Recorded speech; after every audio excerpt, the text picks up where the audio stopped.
Life बहुत short है, इसीलिए हर काम खत्म करने का शॉर्टकट होता है और वो काम सिर्फ एक ब्रोकर कर सकता है। बिल्कुल सही, ये सही कह रहा है। ये हर चीज शॉर्टकट से करता है। ये फाइल देखो, ये हमेशा के लिए इधर ही रुक गई है। और ये फाइल देखो, अब ये उड़ के अंदर जा रही है। चलता हूँ सर। हाँ हाँ, शॉर्टकट। हाय पापा, कैसे हो बेटा? मेरा ट्रांसफर दूसरे डिपार्टमेंट में हो गया है। ये तो बहुत अच्छी खबर है। अच्छा है तुम आखिरकार लॉ एंड ऑर्डर के डिपार्टमेंट से बाहर तो निकले। सही कहा। इसके ऑफिस जाने के बाद हर रोज मैं भगवान से बस यही प्रार्थना करती हूँ कि इसका ट्रांसफर जल्द से जल्द कहीं और हो जाए और ये गुंडे मवालियों से हमेशा के लिए दूर हो वैसे जाए। कहाँ ट्रांसफर हुआ? एंटी करप्शन ब्यूरो पापा। ये अच्छा हुआ, अब हमारा 30 लाख का हाउसिंग लोन क्लियर हो जाएगा। ओह गॉड, पता नहीं चल रहा है आज बॉस को क्या हो गया है। सुबह से वो चौथी बार टॉयलेट में गया है, लगता है टेंशन ज्यादा ले लिया है। पता है ना, उनका 200 करोड़ का प्रोजेक्ट अटक गया है। अब वो टेंशन नहीं लेंगे तो और क्या करेंगे। वो पहले से उस प्रोजेक्ट पर 10 करोड़ खर्च कर चुके हैं। कभी सोचा नहीं था कि जॉइंट सेक्रेटरी साइन करने से मना कर देंगे। अब हम क्या करें? हमें ऐसा आदमी ढूंढना होगा जिसे ये काम हो सकता है। क्या हुआ? उसने साइन किया? बोलो ना, सब लोग इस तरह चुप क्यों हो? कुछ नहीं सर, हमने एक ऐसा आदमी ढूंढ लिया है जो हमारी मदद कर सकता है। आ जाओ अंदर आओ। Excuse me. और कैसे हो तुम? सर, मैं इन्हीं की बात कर रहा था। नमस्कार सर। मुझे बताओ हम क्या कर सकते हैं? बहुत आसान है सर, फ्लाईओवर कॉन्ट्रैक्ट पास करवाने हैं तो जॉइंट सेक्रेटरी को पैसे खिलाने पड़ेंगे, बस इतनी सी बात है। ओहो, ये तो पुराना रास्ता है। रवि, क्या तुमने इसे बताया नहीं? हम लोगों ने उसे बहुत सा पैसा ऑफर किया था और एमएलए रिकमेंड भी किया था। फिर तो मुश्किल है। अरे अरे, आप घबराइए नहीं, मेरा बॉस ये कर सकता है। सारे कॉम्प्लिकेटेड इश्यूज को टैकल करने की कैपेसिटी मार्केट में सिर्फ मेरे बॉस में है। वो आपका काम करेंगे, मैं उनसे कहूंगा ना। मुझे नहीं लगता तुम्हारा बॉस ये कर पाएगा। मैं सिर्फ छोटी बुक्स हैंडल करता हूँ, बड़ी बुक्स वो हैंडल करते हैं। बुक्स का मतलब? मेरा मतलब है, अगर लाखों की बात है तो मैं हैंडल करता हूँ और करोड़ की बात है तो बॉस हैंडल करते हैं। तुम्हारा बॉस कौन है? गणपति। गणपति?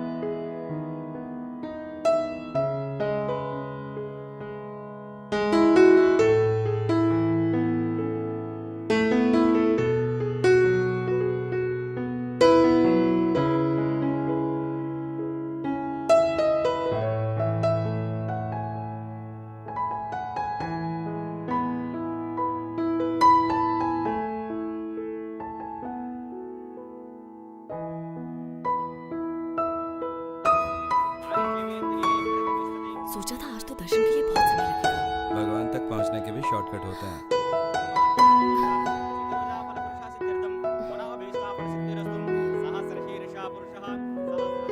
तो तुमने आज भगवान से क्या मांगा? कुछ भी नहीं। क्यों? मुझे एग्जाम्स में अच्छे मार्क्स मेहनत करने से मिलते हैं, प्रार्थना से नहीं। ऐसा नहीं बोलते। ये 10 रुपए लो, इसमें डाल दो, तुम क्लास में फर्स्ट आओगे। इसका मतलब आप भगवान को रिश्वत देते हैं? ऐसा नहीं कहते बेटा। मैं नहीं दूंगा। पता है, तुमने ये सब सिखाया है। हेलो, हाँ बोल चिना। अगर वो बहुत ही ज्यादा स्ट्रिक्ट है तो ट्रांसफर नहीं हो सकता। अगर हमने उसका ट्रांसफर करवा दिया तो वो फाइल बंद करके जाएगा। ऐसे लोगों के बारे में तुम बिल्कुल नहीं जानते Ganpati. There is only one way, he has to pass the file. मैंने तुम्हारी कंपनी के बारे में पता लगाया, उसका ट्रैक रिकॉर्ड पिछले कई सालों से काफी खराब है। ये क्या कह रहा है? मेरा ब्रोकर होकर मेरी ही कंपनी की बुराई कर रहा है? सर, एक 5% बढ़ा दो ना तो मेरे बॉस सब कुछ संभाल लेंगे। हाँ। ओह अच्छा, हाँ। समझ गया। बात परसेंटेज की है तो तुम लोग उसकी चिंता बिल्कुल मत करो। Joint secretary? हाँ, क्रांतिवर्धन। वो अभी कहाँ मिलेगा? आरएनबी गेस्ट हाउस में। अब मैं आपको काम खत्म करने के बाद ही फोन करूंगा। नमस्ते सर, अभी आपको टेंशन लेने की जरूरत नहीं और बार बार टॉयलेट भी जाना बंद कर दो। बस अकाउंट्स में बता दो 50% एडवांस दे दे। चलता। सर नमस्ते सर। सर मेरा नाम गणपति है सर, लॉबिस्ट हूँ सर। प्यार से लोग मुझे ब्रोकर कहते हैं। जैमन इंडिया कंपनी के फ्लाईओवर कॉन्ट्रैक्ट पर साइन करने से आपने साफ मना कर दिया सर। बहुत बढ़िया सर। सर मुझे लगता है कि आप जैसे लोगों की वजह से ही समाज में ईमानदारी बची हुई है। सच कह रहा हूँ सर, आपसे हाथ मिलाने को दिल कर रहा है।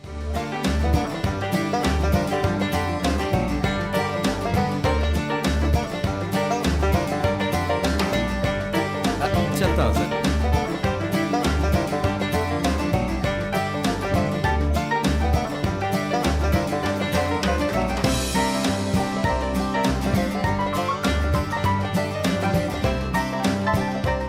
अपना बैग भूल गया था सर। उर्वशी सर। अपनी उर्वशी सर। समझ गया सर, चलता हूँ सर। ये लड़की माइंड ब्लोइंग है सर, ये लड़की आई ब्लोइंग है सर, ये लड़की लिप ब्लोइंग है सर, ये तो हार्ट ब्लोइंग है, और ये स्टमक ब्लोइंग है, और ये लड़की। ये सब बहुत हो गया, ये बताओ कीमत कितनी है? 50,000। ओके सर इस बार कमीशन ज्यादा देना। अरे गणपति भाऊ, 1 मिनट आया सर। नमस्ते भाऊ, मुझसे कुछ काम है? एक छोटा सा काम है। बताओ भाऊ। तुम उस फिल्म स्टार उर्वशी को जानते हो? अपने स्टेट में फिल्म स्टार उर्वशी को कौन नहीं जानता भाऊ, लेकिन आपका क्या काम? वो लेती क्या है? कुछ फ्रूट्स और एक ग्लास जूस, डाइटिंग। जोक था। वो बहुत बड़ी फिल्म स्टार है। मतलब उसका भाव भी ज्यादा होगा। वो इस वक्त कहाँ है? वो अभी शहर में गई है एक इंग्लिश फिल्म की शूट के लिए। अमय हीरो है, होटल बंजारा हेवंस में रह रही है। मुझे नहीं पता तुम ये कैसे करोगे, लेकिन 1 घंटे में उससे कंफर्म करके मुझे फोन भाऊ करो। ये इतना आसान नहीं है।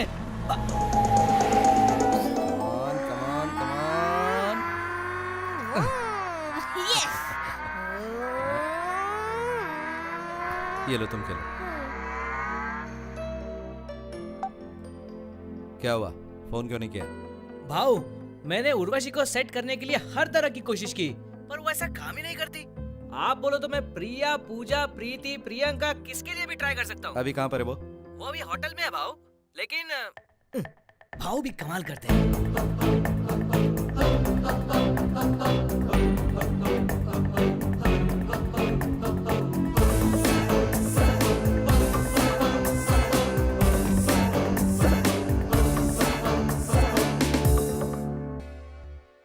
सुन, बंजारा हेवंस। ओके भाव। ईश्वर, तुझे हीरोइन उर्वशी पसंद है? मैं उनके लिए जान भी दे सकता हूँ, बहुत पसंद है। अगर उनका कोई फैन एसोसिएशन होता तो मैं ही उसका प्रेसिडेंट बनता। अरे वाह, इतनी पसंद है तुझे? सच कहूँ तो भाव, मैं उनको पाने के लिए कुछ भी कर सकता हूँ। अच्छा ये बता, तुझे चाहिए वो? क्या क्या बोल रहे हो भाव? मैंने पूछा तुझे चाहिए क्या वो? आप भी क्या मजाक कर रहे हो भाव? वो एक बड़ी फिल्म स्टार, मैं एक छोटा ड्राइवर। ठीक है, सही बोला। हेलो संजू? हाँ दे उसको। हाँ मणि, मेरी बात सुन। अपना जो ईश्वर है ना, उसे हीरोइन उर्वशी बहुत पसंद है, बहुत प्यार करता है उससे। अच्छा, काम हो जाएगा क्या? हाँ ओके ओके ओके। अभी भाव क्या हुआ ईश्वर? क्या ये सच है भाव? तुझे क्या लगता है मैं तुझे एड़ा बना रहा हूँ? मुझे कुछ समझ नहीं आया। मैंने जो अभी बात की तेरे भेजे में नहीं आई? वो तो मैंने सुना है भाव, लेकिन मुझे विश्वास नहीं हो रहा भाव। गाड़ी चला।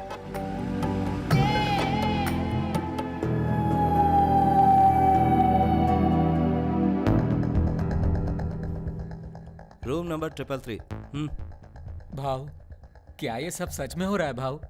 तो जा ना, मैं यहाँ बैठा हूँ ना, तो बिल्कुल फिक्र मत कर। ठीक है भाव। अच्छा सुन, उर्वशी बहुत ही बिजी एक्ट्रेस है, इसलिए जाते ही अपना काम शुरू कर देना। समझ गया ना मैं क्या कह रहा हूँ? समझ गया भाव।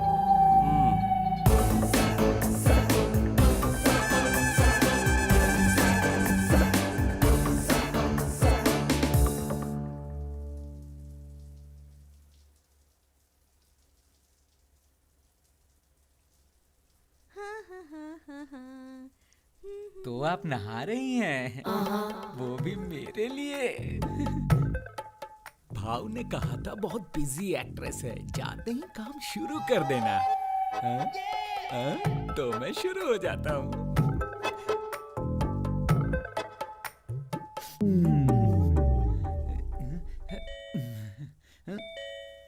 Yes, coming.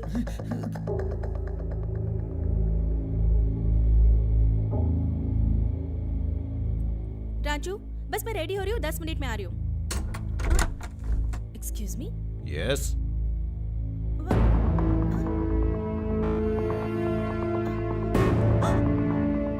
Who is he? ये तो मुझे आपसे पूछना चाहिए। I'm sorry, मुझे नहीं पता ये कौन है। अगर ये बात है तो ये आपके कमरे में यहाँ क्या कर रहा है? ये सब गेम मैं अच्छी तरह से जानता हूँ। Sorry, you're mistaken. मैं ऐसी लड़की नहीं हूँ। पकड़े जाने के बाद सारे लोग यही बहाना बनाते हैं। अब सच्चाई कोर्ट में जाकर प्रूव करना। अब जाओ, कपड़े पहन कर आओ, तुम्हें पुलिस स्टेशन चलना है। Please go. What the hell is going on?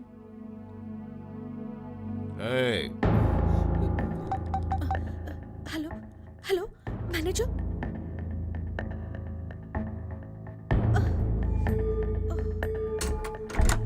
May I come in? Good evening sir, मेरा नाम नवीन है, इस होटल का मैनेजर। सर मैडम हमारे होटल की रेगुलर कस्टमर हैं। सर मैं इन्हें बहुत सालों से जानता हूँ, ये इस तरह का काम बिल्कुल नहीं करती। तो तुम कितने सालों से अपने होटल में ये काम कर रहे हो? Oh God.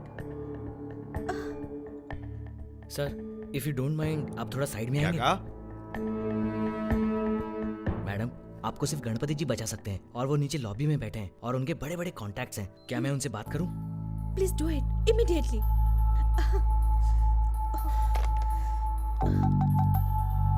Hello reception. Senior inspector S Anil Rao. Good. Duty तो ईमानदारी से ही करनी चाहिए। मैं अपनी ड्यूटी जानता हूँ। ड्यूटी ज्वाइन किए कितना वक्त हुआ आपको? आपको क्या करना है? मैं बताऊं आपको, 5 साल पहले आप कोल्हापुर से यहाँ आए हैं ना? आपके पिताजी एक स्कूल टीचर हैं, स्पोर्ट्स कोटा। आपकी शादी हो गई, 2 बच्चे भी हैं। एक 4th क्लास में है, दूसरा 3री क्लास में। आपको ये सब कैसे पता? एक बात और भी पता है, आपका अगला ट्रांसफर नक्सल एरिया में होगा। होम मिनिस्टर का फोन। हेलो। जी सर, गणपति बोल रहा हूँ। हाँ बोलो गनी, क्या हुआ? सर मुझे किसी का ट्रांसफर करवाना है। तो शाम को घर आ जाओ, बात करते हैं। जी मैं शाम को घर पहुँचता हाँ हूँ। घर आ जाओ। जी सर। ठीक है, शाम को मिलते हैं। जी सर, आता हूँ। मुबारक हो। कंफर्म, आपका ट्रांसफर कंफर्म हो गया है नक्सल इलाके में। ठीक है, जाने दो ना सर। ए तू यहाँ क्या कर रहा है? जा यहाँ से। तुमने क्या सोचा था? बहुत बड़ी मुर्गी हाथ लगी क्यों? एक बहुत बड़ी हीरोइन जो एक फिल्म में काम करने के करोड़ों रुपए लेती है। तुमने सोचा मौका अच्छा है, अरेस्ट करके जेल में डाल दोगे और उसके बाद न्यूज चैनल वाले, सारे अखबार वाले, सब लोग तुम्हारे पास पुलिस स्टेशन पहुंच जाएंगे। मैडम पहले कभी आप जेल गई हैं? पता है वहाँ अजीब अजीब सवाल पूछे जाते हैं, अजीब अजीब सी बातें की जाती है, जैसे कि आप सिर्फ एक्टिंग के पैसे लेती हैं या कोई पैकेज डील होती है। ऐसी पैकेज डील जिसमें एक्टिंग के अलावा भी बहुत कुछ करना पड़ता है। वो लोग ऐसे ऐसे सवाल पूछेंगे कि ये पागल हो जाएंगे और ये हर तरफ अपना मुंह छुपाते हुए ऐसे भागती फिरेंगी। कैसा लगेगा बताओ? सारे देश में सारे न्यूज चैनल वाले एक ही बात कहेंगे, ब्रेकिंग न्यूज, उर्वशी गिरफ्तार, सेक्स रैकेट में उर्वशी गिरफ्तार। आपको लगता है इतनी सारी बेइज्जती ये झेल पाएंगी और कोई काम नहीं है आपको इनको परेशान करने के अलावा? ये लो, ये रख लो, फाइनल ऑफर है 1 लाख रुपया। ये लो और जाओ और अपना ट्रांसफर ऑर्डर खुद रुकवा लो। फैसला तुम्हारे हाथ में है। ले लो। Sorry madam. मैं आपका शुक्रिया कैसे करूं? इसमें शुक्रिया की क्या बात है? मैंने आपकी मदद की, अब आप मेरी मदद कर देना। चलता हूँ मैडम।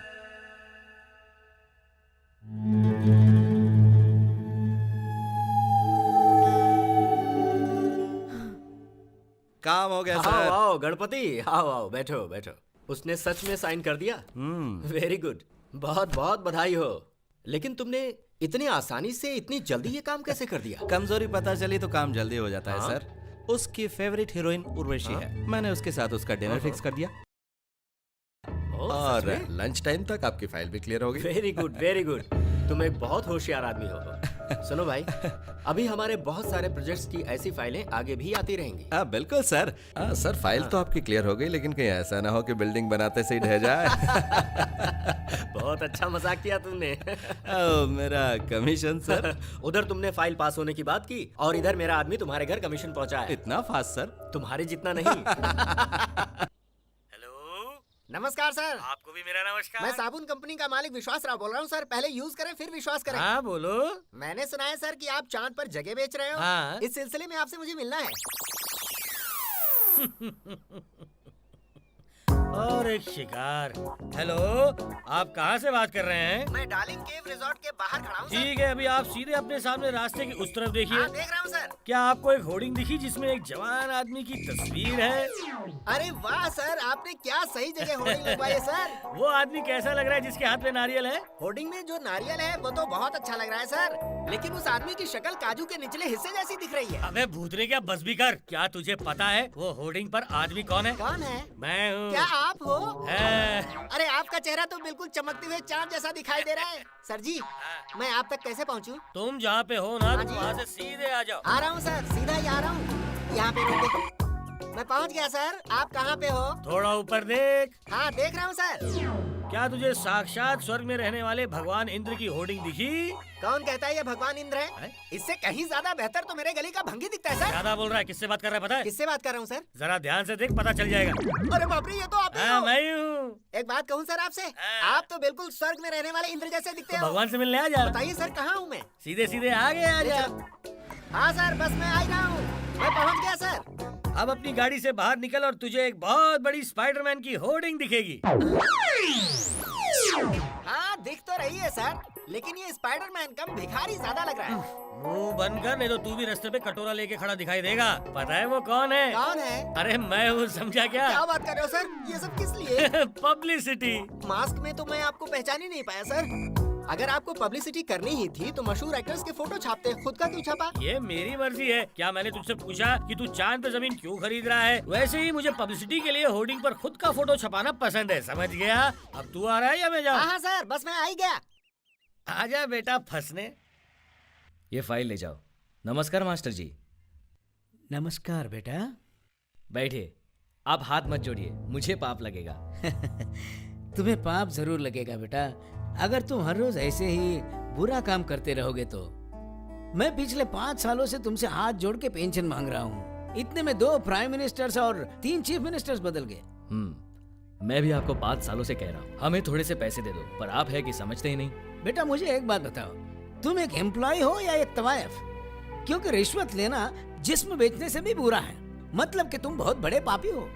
गवर्नमेंट तुम्हें सैलरी देती है, वो भी तुम्हें कम पड़ती है। क्या तुम्हें इन पापों की कोई फिक्र नहीं? मेरे पापों की चिंता मत कीजिए मास्टर जी, बस चुपचाप पैसे दे दीजिए। पैसे दे दो? कितने पैसे देने होंगे? मैं कुछ कंसेशन दे दूंगा, वो भी सिर्फ आपके लिए। मैं 1 पैसा नहीं दूंगा। सालों पहले भी मैं इसके खिलाफ था और आज भी इसके खिलाफ हूँ। तो फिर पेंशन भूल जाइए।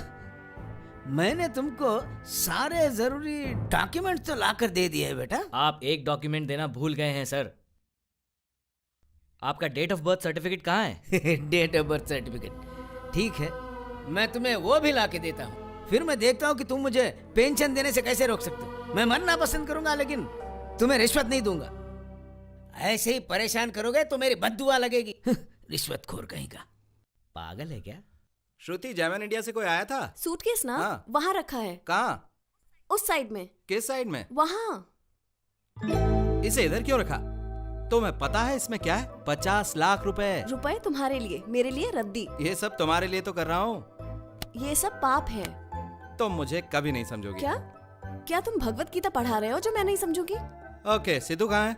ऊपर, वो नाचते हुए लोगों की पेंटिंग बना रहा है, और तुम जो लोगों को अपनी उंगलियों पे नचाते हो।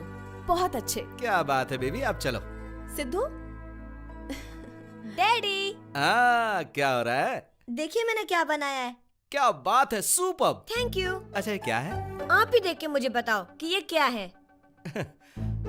अब बहुत आसान है, लोग पैसों के पीछे पागल हुए पड़े हैं। क्या आपको सच में यही दिख रहा है डैडी? अब बस भी करो सिद्धू, तुम्हारे डैडी मजाक कर रहे हैं।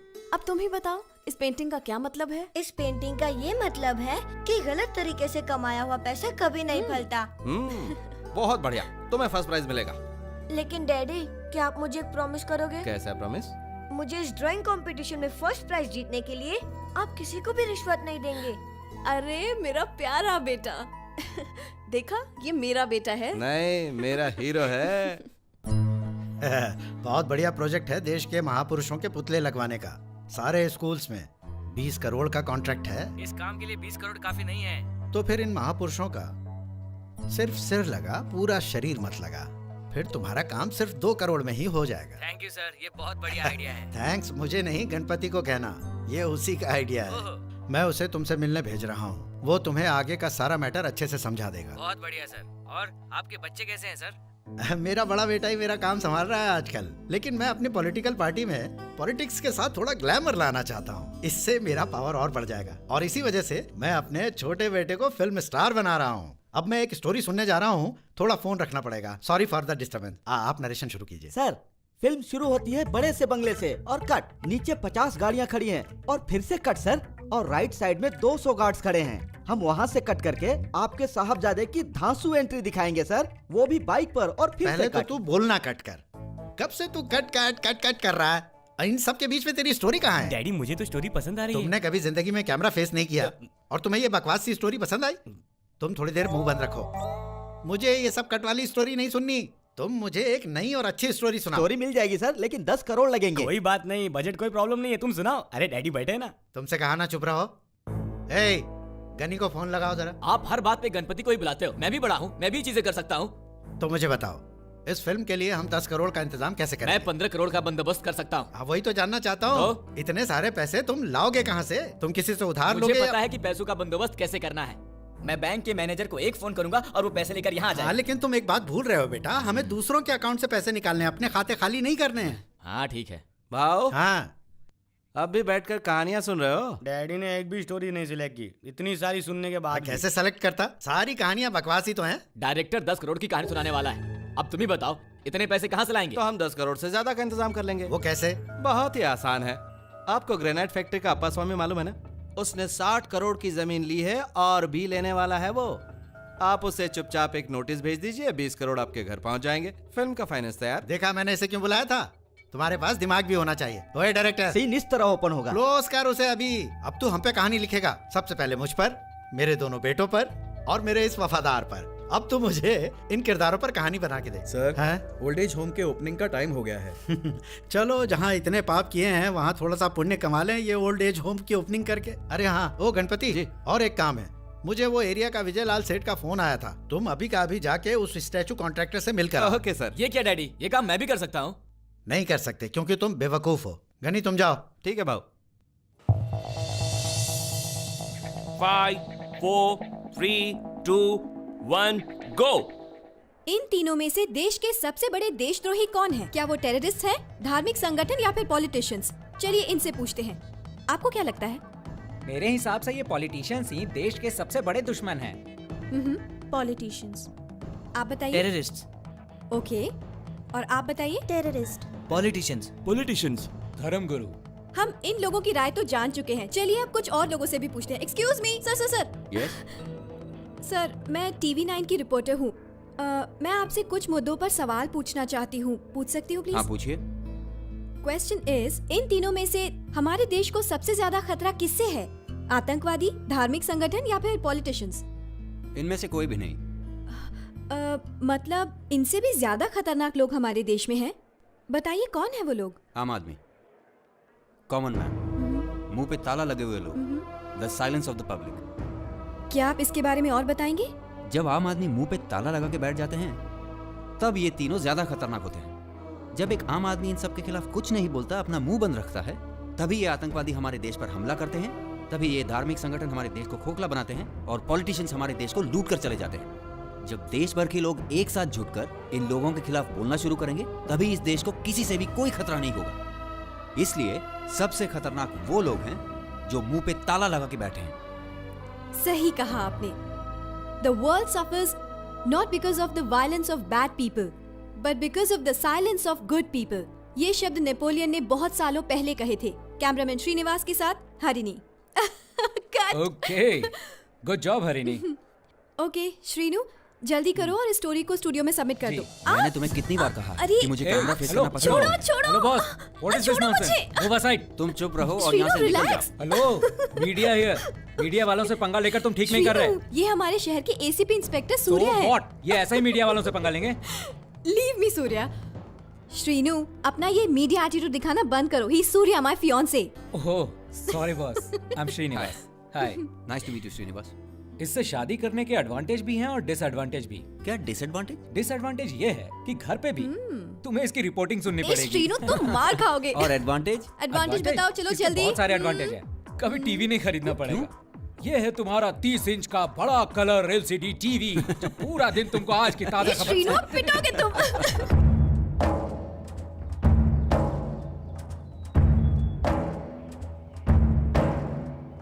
अरे नहीं नहीं, इसको ऐसे नहीं निकालते। ओए हरिराम, हाँ चल इधर आ, सर मिलना चाहते हैं। देखो भाई साहब, मैंने आपसे कितनी बार कहा है, ये मेरी पुश्तैनी जमीन है और मैं इसे किसी भी कीमत पर नहीं बेचूंगा। समझते क्यों नहीं? हमने वहाँ की जमीन खरीद ली है और सरकार ने हमें यहाँ की जमीन दे दी है। बीच में तुम्हारी जमीन है, वो तुम हमें दे दो। सुन रहे हो? इनके मुंह मत लगो। चलो तुम लोग जाओ यहाँ से। सर चलो चलते हैं। बात क्या है? ये जमीन क्यों नहीं बेच रहा है? सर आप फिक्र मत कीजिए, हम सरकार की मदद से ये जमीन अपने नाम पे करवा लेंगे। ये बहुत आसान है और इसमें पैसे भी कम खर्च होंगे।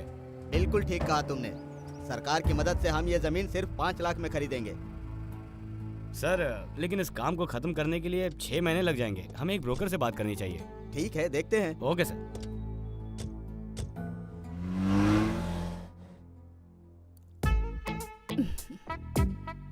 मैडम आप तो केरला की गोल्ड माइन लग रही हो। अब सोने की दुकान डालनी है तो ये सब तो पहनना ही पड़ेगा ना। आपके अल्फाज भी सोने जैसे हैं। आपने बिल्कुल सही कहा, आपकी तो कमाल की नजर है। आप लोग उनसे मिलने यहाँ आए हैं और वो है कि कहीं और चले गए। आपके पति से कोई भी बात नहीं करनी। आप ही इतनी होशियार हैं, हमें तो आपसे ही बात करनी है। मुझसे बात करनी है? मैं आपकी क्या मदद कर सकती हूँ? आपके पति FCI गोडाउन के सीनियर ऑफिसर हैं। हमें उनका अप्रूवल चाहिए कि FCI गोडाउन के चावल सड़ चुके हैं, तो साइन करवा दीजिए। अगर मैंने आपका ये काम करवा दिया तो इसमें मेरा क्या फायदा होगा? आप तो बहुत होशियार हैं। अगर आपने उनकी साइन इस फाइल पर ले ली तो उनकी साइन लेने पर क्या आप मुझे रसमलाई दोगे? हाँ, रसमलाई। अरे नहीं, मैं कोड भाषा में बात करती हूँ। तुम्हें पता है आजकल नया ACB सब जगह रेट डाल रहा है। मेरा मतलब है रसमलाई मतलब 1 करोड़। आप बिल्कुल भी चिंता मत कीजिए, मैं रसमलाई अपने साथ लाया हूँ। अरे ये तो बहुत कम है, इसके साथ नमकीन भी लगेगा। नमकीन का कितना होता है? इसका 1.5 करोड़ होता है। इतना सारा? हाँ। ये लो मैडम आपके पैसे। और ये रही फाइल मैडम। वो कैंप से शाम तक लौट जाएंगे। कल सुबह आकर ये फाइल ले जाना। Okay madam. डार्लिंग।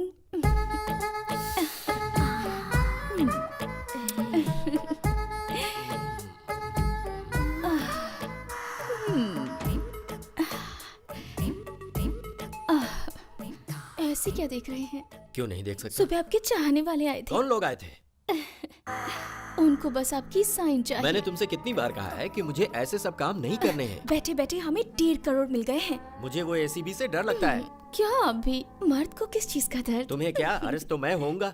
ये सब गलत है, पाप की कमाई है। आप पाप की फिक्र मत कीजिए, हम तीरथ चले जाएंगे, सारे पाप धुल जाएंगे। ये क्या बखेड़ा लेके बैठ गई? ये लोग तुम्हारा दिमाग खराब करते हैं और तुम यहाँ बेडरूम में अपनी हरकतों से मेरी नीयत खराब करती हो। नहीं, इतने सारे टेंशन से मुझे BP, शुगर और थायराइड जैसी कई बीमारियाँ एक साथ हो जाएंगी। साइन कीजिए ना। नहीं करूँगा। नहीं करेंगे? नहीं। नहीं करेंगे? करना जरूरी है।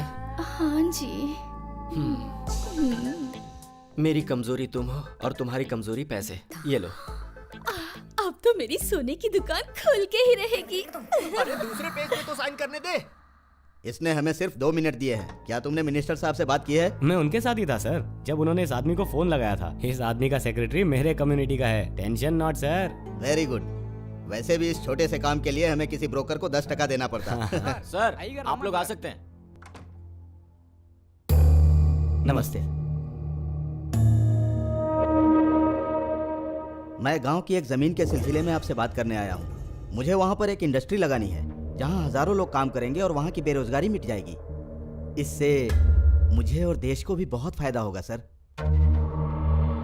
हम हमारे कम्युनिटी के लोगों की मदद करना चाहते हैं धर्मा सर। हम चाहते हैं कि हमारी कम्युनिटी भी डेवलप हो जाए। अगर आज आप हमारी मदद कर देंगे तो हम आपको भी बहुत खुश कर देंगे सर।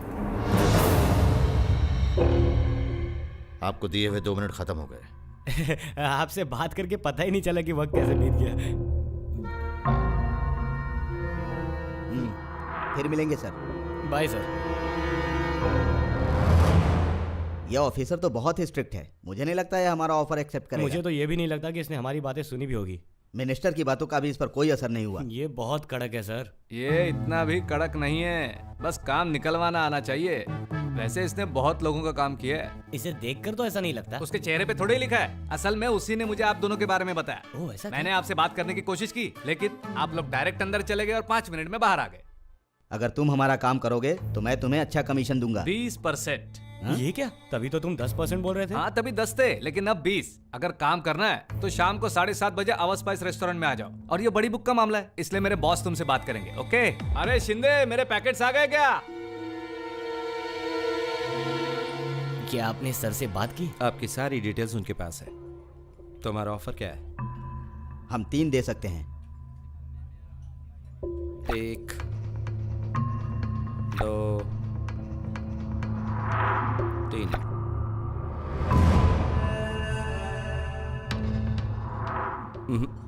मीठा थोड़ा कम है।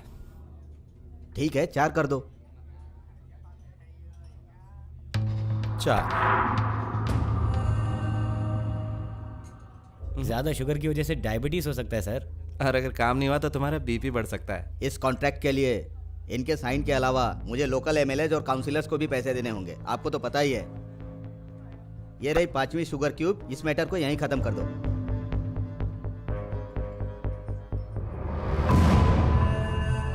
वो अभी कॉफी पी रहे हैं। हम यहाँ क्या ये देखने आए हैं? इसका मतलब है आपका काम हो जाएगा। Thank you. ठीक है, कैश किधर है? ये रही वो फाइल।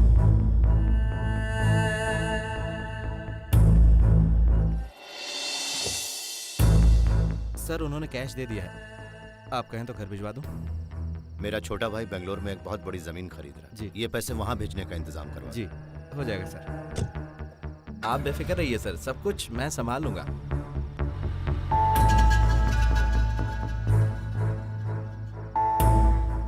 अरे ये क्या, ये सर पैसे तो बहुत सारे लेते हैं। इन्हें तो बेंज कार में होना चाहिए, लेकिन ये तो एक पुरानी गाड़ी चला रहे हैं। उनकी मर्जी, तुम दिमाग पे जोर मत दो। मैं बॉस की कार में बैठा हूँ, बैलेंस पेमेंट जल्दी लेकर आ, देर मत करना। आपकी जमीन अब सरकार ने खरीद ली है।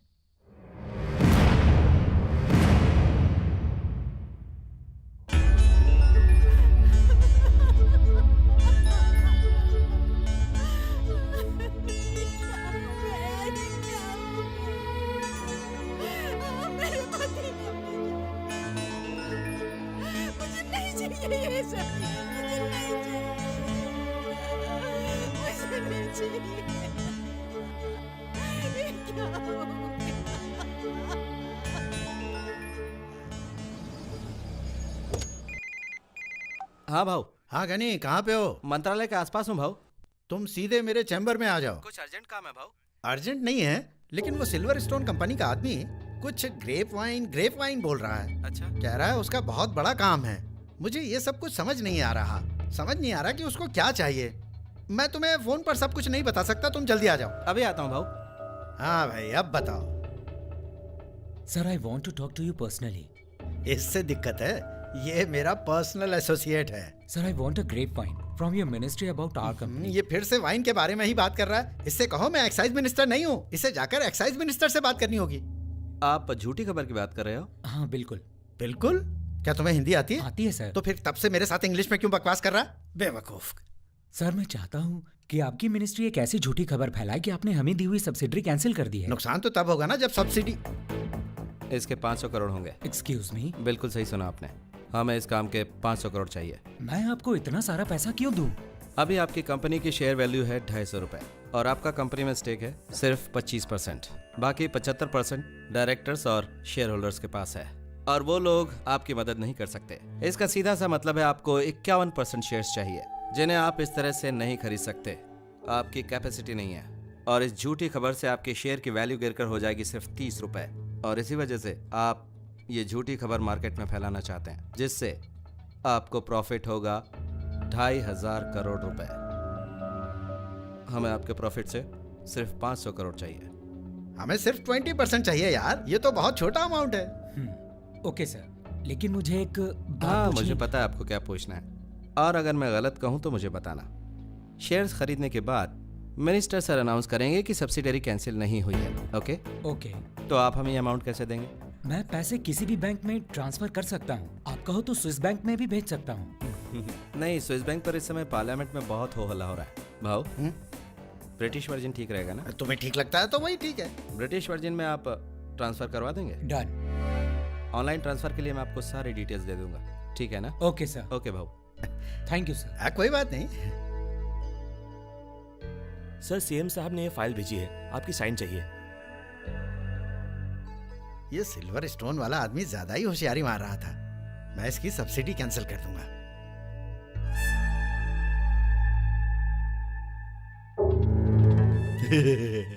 खबर फैल गई। 500 करोड़ की खबर।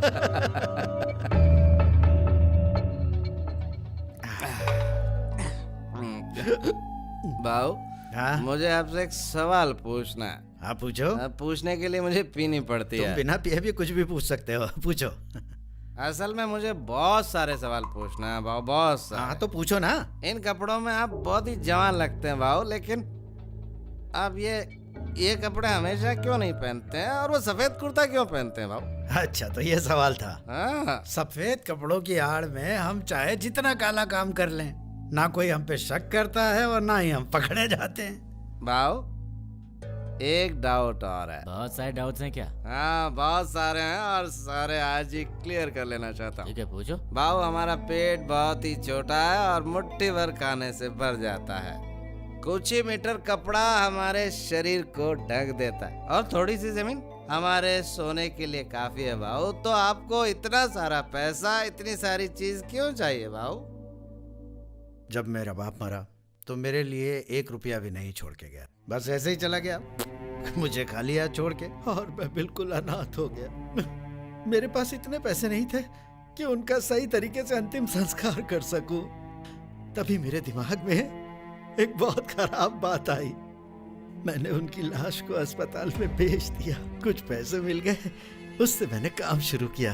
औरतों की दलाली की, जेब काटी। छी छी छी, मैंने पैसों के लिए दुनिया के सारे बुरे काम किए हैं और अब भी करता हूँ। अरे खाने की भूख तो मर गई, लेकिन दूसरों को बड़ा होते देख मेरी पैसों की भूख अब तक नहीं मरी। फिर मुझे प्यार हो गया और मैंने शादी की। तभी मेरे दिमाग में एक बात आई, जब मेरे बच्चे होंगे उनको भी तो पैसों की जरूरत होगी, और अगर मैं उनके लिए पैसे नहीं छोड़ पाया तो हाँ, मैं नहीं चाहता था कि मेरे बच्चे मेरे बगैर खाने पीने की चीजों के लिए तरस जाएं, इसलिए मुझे इनके लिए बहुत सारे पैसे कमाने थे। लेकिन मैं पढ़ा लिखा नहीं हूं, इसलिए मैंने बुरा काम करना कभी नहीं रोका और बहुत सारा पैसा कमाया। मुझे मेरे बच्चे बहुत प्यारे हैं। मैंने इतना पैसा कमाया कि मेरी आने वाली पीढ़ी, उसके बाद की पीढ़ी भी खुश रहे और उन्हें कोई तकलीफ नहीं होनी चाहिए। इसीलिए मैं आज भी कमा रहा हूँ। आप सही है भाव। डैडी, मार्केट में एक इम्पोर्टेड रेस कार आई है, प्लीज मुझे दिला दो ना। क्या तू भी सिर्फ एक रेस कार चाहिए? मैं तुझे प्लेन दिलाता हूँ। वैसे तो आप इम्पोर्टेड कार दिलाते हो, और मुझसे तो पूछते भी नहीं कि मुझे क्या चाहिए। बोल ना, क्या चाहिए तुझे? मुझे मुंबई शहर में एक बहुत बड़ा अपार्टमेंट बुक करना है, वो भी 25 करोड़ का। तो तुरंत बुक करवा लो, मुझसे क्या पूछ रहे हो?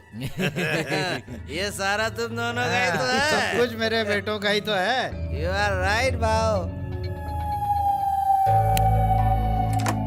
हाय मेरी जाने मन, ऐसे घूर क्यों रही हो? सोच रही मैं पी के आऊं? तुमने दारू नहीं पी? तो फिर सीधा चल के दिखाओ, चल के दिखाओ। झूठ बोलते हो, मुझसे झूठ बोलते हो। हमारा बेटा कहाँ है? इस वक्त रूम में सो रहा है, डिस्टर्ब मत करो। मुझे उससे कुछ बात करनी है। मेरे प्यारे बेटे हटो। नहीं, मत जगाओ, चलो ना। हाथ हटाओ। मेरा बेटा, प्यारा बेटा, ये सारा पैसा सिर्फ तेरे लिए है। हाँ? चलो प्लीज अपने रूम में चलते हैं। अरे उठो ना बेटा, मैं क्या। इसे डिस्टर्ब मत करो। धीरे बोलो बेटा, मेरे प्यारे। ठीक है, ये सारे पैसे उसी के हैं, अब तो चलो। हाँ, भाव ने कहा था। ठीक है, अभी चलिए।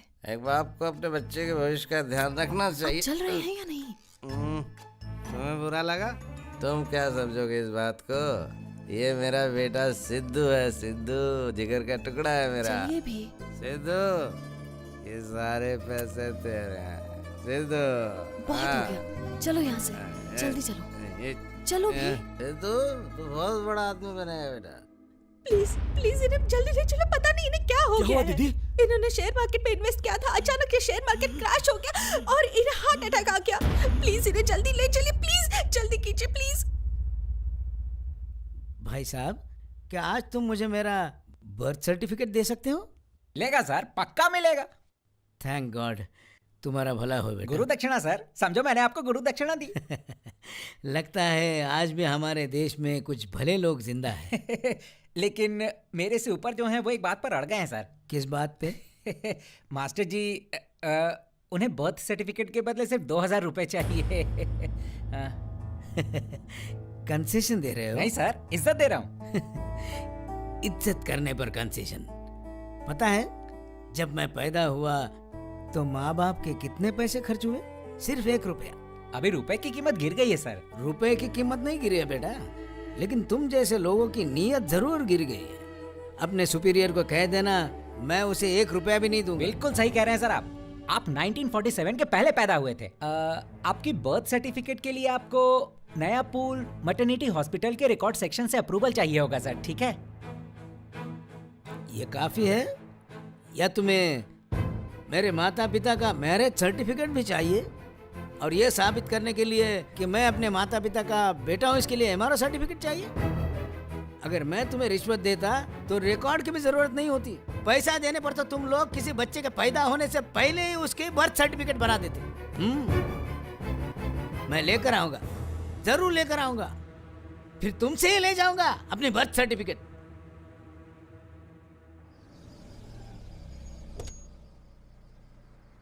नमस्ते मास्टर जी। ओ गनी, तुम कैसे हो? क्या बात हो गई मास्टर जी? ये सब लोग तो छोड़ो ये सब बातें। कैसे है सब गणपति? सिद्धू कैसा है? श्रुति कैसी है? सब ठीक है मास्टर जी, लेकिन आप बताएं क्या हुआ? मैं अपने बर्थ सर्टिफिकेट के लिए आया था। मेरे पेंशन के लिए सर्टिफिकेट जरूरी है। मैं पिछले कई दिनों से इस ऑफिस के बार बार चक्कर काट रहा हूँ। ये लोग मेरा काम करने से इनकार कर रहे हैं क्योंकि मैंने इन सब रिश्वतखोरों को रिश्वत नहीं दी। आप फिक्र मत कीजिए मास्टर जी, मैं आपका काम जल्दी ही करवा देता हूँ। मुझे अपने पेंशन के पैसे किसी के पहचान और रिश्वत से नहीं चाहिए। मैंने ये पैसे ईमानदारी से कमाए हैं, ये मेरा हक है। मास्टर जी मेरी बात। अरे गणपति, तुम्हारा गुरु होने के नाते मैंने तुम्हें एक ही बात तो सिखाई है कि हमेशा जीत सच्चाई की होती है, और मुझे भी उसी दिन का इंतजार है।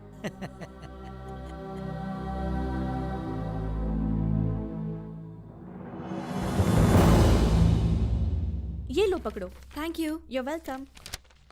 ये क्या है? ये न्यूज है? इसे न्यूज कहते हैं? संजीवनी पार्क में लवर्स। तुम चाहते हो मैं इस पर आधे घंटे का प्रोग्राम बनाऊं? न्यूज बुलेटिन में डाल दिया, ब्रेकिंग न्यूज में डाल दिया, और नीचे के स्क्रोलिंग में भी डाल दिया। संजीवनी पार्क में लवर्स, लवर्स इन संजीवनी पार्क। हमें सिर्फ टीआरपी रेटिंग्स नहीं चाहिए, सेंसेशनल सोशल इश्यूज ढूंढ के लाओ और फिर उन पर कोई प्रोग्राम बनाओ। हजारों लोगों के ना जाने कितने प्रॉब्लम्स होते हैं, उन पर प्रोग्राम बनाओ। हरिनी ने बनाया है समाज के सबसे खतरनाक एलिमेंट्स। इसने बहुत ही अच्छा प्रोग्राम बनाया, समझी तुम? कुछ इस तरह का बनाओ। आजकल अगर एक चैनल किसी पॉलिटिशियन की बुराई करता है तो दूसरा उसको सपोर्ट करता है। इससे क्या हो रहा है? लोग ज्यादा कंफ्यूज होते जा रहे हैं। आजकल के चैनल्स अपनी क्रेडिबिलिटी खो बैठे हैं। अब जेन्युइन न्यूज तो कहीं दिखती ही नहीं है जो लोगों की आंखें खोले। सोशल रिस्पॉन्सिबिलिटी वाली न्यूज चाहिए। टीआरपी रेटिंग तो अपने आप बढ़ जाएगी। हरिनी, तुम्हारा प्रोग्राम बहुत अच्छा था, पर इतना ही काफी नहीं। Okay. कुछ नया प्रोग्राम बना रही हो? हाँ सर, मेरी रिसर्च जारी है। Fine, get going. Surya Prakash बोल रहा हूं। वो हमें स्क्रोलिंग बंद करने की धमकी दे रहा है। अब हम half an hour special program बनाएंगे, उसे जो करना है कर ले। ये रहा तुम्हारा मून। बस नमूना है।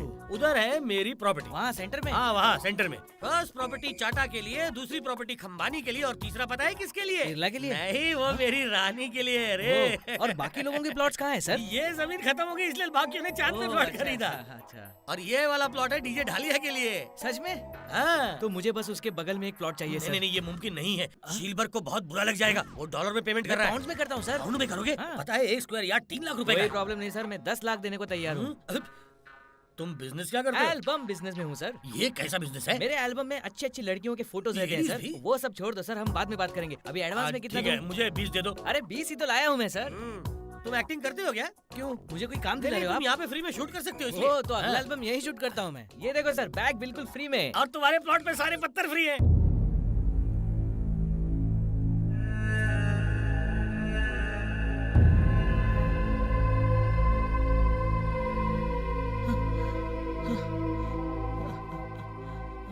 बैठ जाइए सर। प्लीज मुझे पानी। आनंद, थोड़ा पानी लाना। लीजिए सर।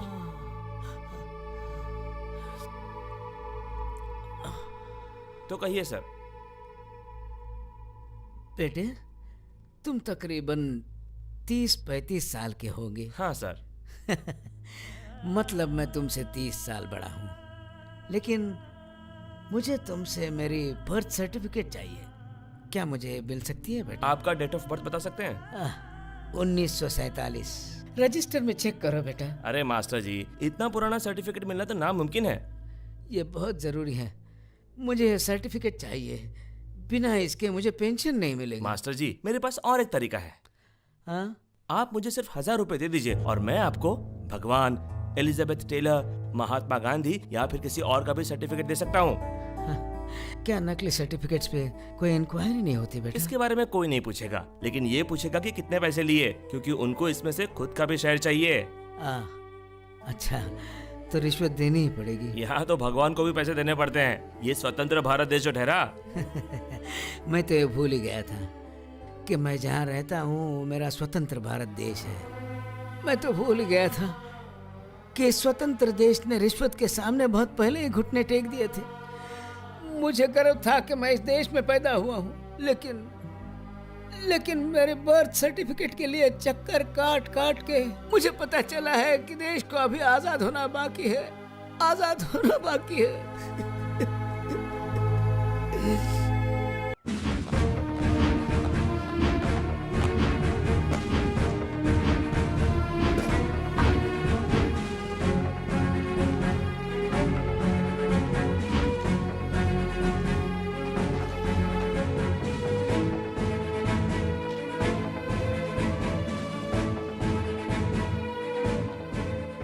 एक्सक्यूज मी सर, क्या आप बता सकते हैं अंदर क्या चल रहा है?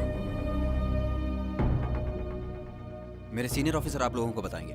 अब भी हमारी सर्च जारी है और अब तक हमें करोड़ों का सामान मिला है। अभी पूरा घर ढूंढना बाकी है। जैसे ही सर्च खत्म होती है हम आपको जानकारी दे देंगे। ये मेरे दुश्मनों की मेरे खिलाफ एक साजिश है। ये सारी चीजें मैंने अपने पैसों से कमाई है।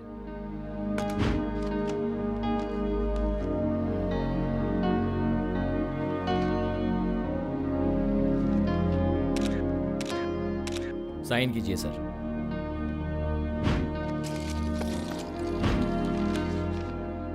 Thank you very much sir. Okay, thanks for the cooperation. I am sorry sir, लेकिन हमें आपको भी चेक करना होगा। क्या ये जरूरी है? बस एक फॉर्मेलिटी है सर, जरूरी है।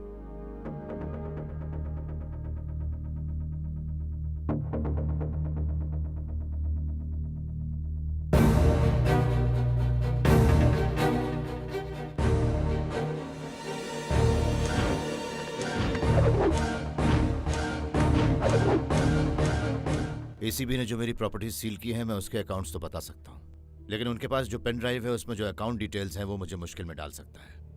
हमें डिटेल से भरा पेन ड्राइव जल्द से जल्द वापस हासिल करना होगा। धर्मा तेजा साहब के बहुत पॉलिटिकल कॉन्टैक्ट्स हैं। मैं जानता हूँ। वो आसानी से छूट सकते हैं और तुम्हारे ऑफिसर को निकलवा सकते हैं। जानता हूँ, लेकिन सब कुछ रिकॉर्ड्स पर है। अगर हम कानून बदल सकते हैं तो रिकॉर्ड्स नहीं बदल सकते। पॉइंट है। रेड के दौरान जितनी भी चीजें जब्त की गई उनमें से एक थी जो धर्म तेजा के पैजामे से निकला था। एक पेन ड्राइव है। उस पेन ड्राइव में काफी कुछ है। अगर तुम मुझे वो वापस दे दो तो वापस दे दो तो तुम्हें मिलेंगे 1 करोड़।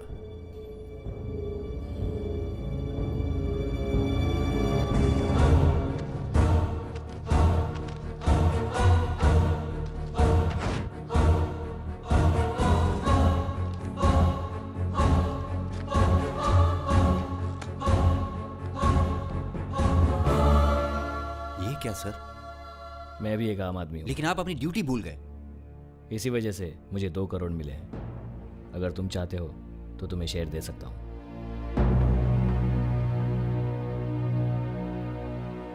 Damn it! आखिर तुमने कर दिखाया। जब मैंने 2 करोड़ बोला तो उस ऑफिसर का मुंह खुल गया सर। मैंने अब तक हिसाब नहीं लगाया था कि मैंने आज तक कितने पैसे कमाए हैं। एसीबी के रेड के बाद मुझे पता चला कि मेरे पास कुल मिला के कुछ 100 करोड़ की संपत्ति है। जो कुछ भी हो, हमें अपना पेन ड्राइव वापस मिल गया। सुरेखा, हाँ हमारी चाय अब तक नहीं आई। लाती हूँ। उमा, इधर आओ। क्या हुआ बेटी? मुझे स्कूल में जाना अच्छा नहीं लगता। क्यों? स्कूल में सब लोग कहते हैं कि आप रिश्वत खाते हो, आप रिश्वतखोर हो। वो बेवकूफ हैं। उन सबको क्या बता कि आखिर मैं क्या करता हूँ। लेकिन डैडी मुझे ये बताइए, क्या दूसरों के पैसे लेना जरूरी है? काश मैं यहाँ पैदा ही नहीं हुई होती। चुप बैठो। तुम्हारी हिम्मत कैसे हुई अपने डैडी के साथ ऐसे बात करने की? अंदर जाओ।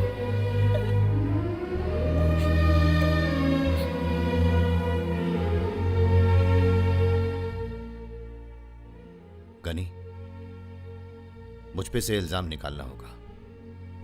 मेरा सस्पेंशन कैंसिल करवाओ, अपने सारे तरीके इस्तेमाल करो, सस्पेंशन नहीं होना चाहिए।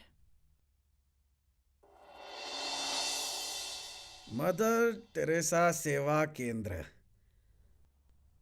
कार कंपनियों को और सॉफ्टवेयर कंपनियों को भी हम अपनी जमीन नहीं दे रहे। मैं तुमको फ्री में क्यों दूं? सोशल सर्विस सर, 10 करोड़ तो बहुत ही ज्यादा है। बहुत ज्यादा है? मुझे सब पता है कि तुम इस सोशल सर्विस के नाम पे कितना इनडायरेक्ट पैसा कमा रहे हो। मैं बहुत सालों से काम कर रहा हूं और मुझे पता है सोशल सर्विस में कितना पैसा है। जाकर मेरे पीए से बात करो। सर। हाँ? नमस्ते सर। आओ गनी, बहुत दिनों के बाद तुम्हें देख रहा हूँ। हाँ। बैठो बैठो, आराम से बैठो। तो अब बताओ गनी, किस काम से यहाँ आना हुआ?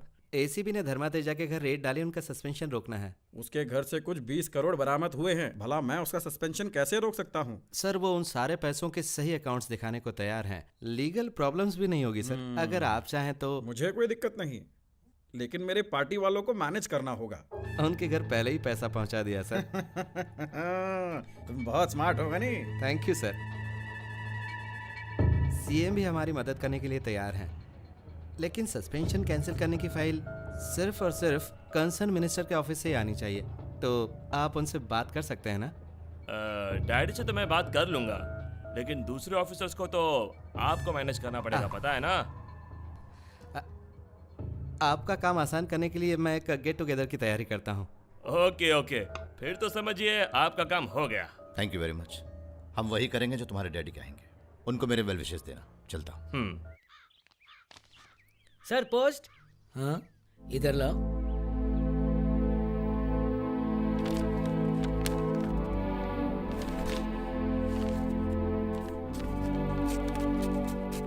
सर क्या इसके बदले में कुछ सर समझ गया सर, कुछ नहीं कुछ नहीं।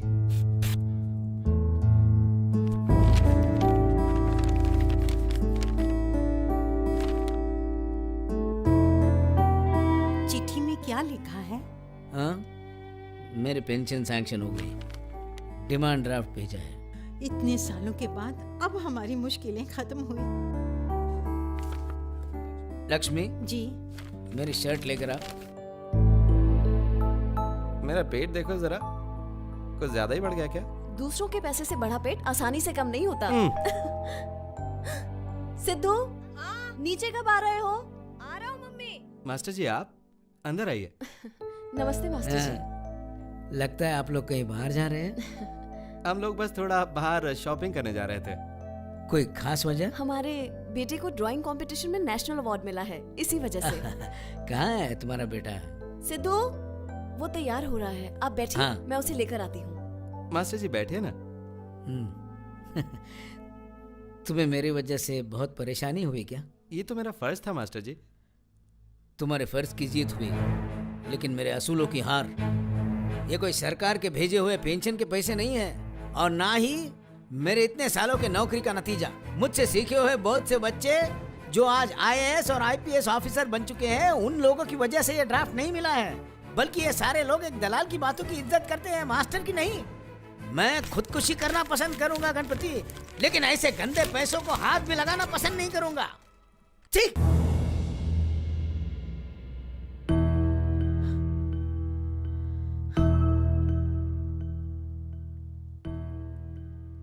देखो गणपति, इन सरकारी लोगों ने जो भी मेरे साथ किया है वो बहुत गलत है, लेकिन आज जो तुमने किया मुझे ठेस पहुंची। मेरी अंतरात्मा को इससे गहरी चोट पहुंची। अगर तुम्हें फर्ज निभाना था तो फिर तुम मेरा साथ देते, ना कि भ्रष्टाचार का बेटे।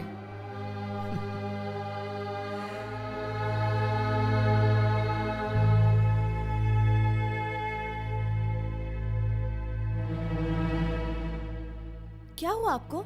मास्टर जी कहाँ गए? और ये क्या है? उनको रिटायर हुए 5 साल हो गए थे और अब तक उनकी पेंशन सैंक्शन नहीं हुई थी। उस दिन मुझे मिले थे, ये सारी बातें बताई, मैंने थोड़ी मदद कर दी। हाँ। और खैर छोड़ो। कहाँ जाना है भाव? कला निकेतन चलो। कला निकेतन नहीं, पहले टॉय शॉप चलते हैं। टॉय शॉप बाद में चलेंगे, पहले कला निकेतन पहले चलो। टॉय शॉप जाना है। अरे पहले कला निकेतन चलते हैं, फिर नीचे आते समय तो टॉय फिर शॉप मैं कला चलेंगे। निकेतन मॉल में नहीं आऊंगा। इसकी वीडियो गेम की वजह से ये कहीं नहीं आएगा। तुमने वीडियो गेम क्यों लाने दी मैंने इसको? कहा था, इसने मेरी बात नहीं सुनी।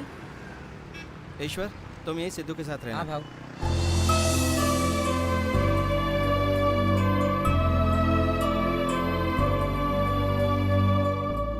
उसे जो कुछ भी चाहिए सब ले लो। सब ले लेंगे। डिस्काउंट की चिंता मत करना। नमस्ते सर। हाँ नमस्ते। तुम्हें जो भी चाहिए वो ले लो और मुझे काउंटर पे मिलो। ओके। प्रिंसिपल सेक्रेटरी की वाइफ ने जो ड्रेस सेलेक्ट की थी वो तैयार है? हाँ सर तैयार है, इस तरफ आइए। ठीक है सर बैठिए सर। बाबू मैडम ने ड्रेस सिलेक्ट किया था वो जरा लेके आना। मुझे वो वाली दिखाइए। कितना हुआ? 4,07,000 सर। 4,07,000? इतने में तो कोई बड़ी गाड़ी खरीद सकता है। Sita Arora design sir. ये लोग आके कुछ भी सेलेक्ट करते हैं, आखिर पैसा इनका थोड़ी है। हेलो सर नमस्ते सर। बोलो गनी। मैं अभी कला निकेतन में हूँ सर। इधर प्रिंसिपल सेक्रेटरी की वाइफ ने ड्रेस सेलेक्ट की थी सर, मैं वही लेने आया हूँ सर। तो प्रॉब्लम क्या है? कितने का है? 4,07,000 की सर। उन्होंने सेलेक्ट किया है क्योंकि उन्हें पैसे नहीं भरने। उन्होंने आपका सस्पेंशन कैंसिल करने में मदद की थी सर। ठीक है ले लो। Okay sir. ये लीजिए सर। ईश्वर बैग्स लेने अंदर आ जाओ। Thank you sir. Yes. Mummy, daddy, mummy, daddy.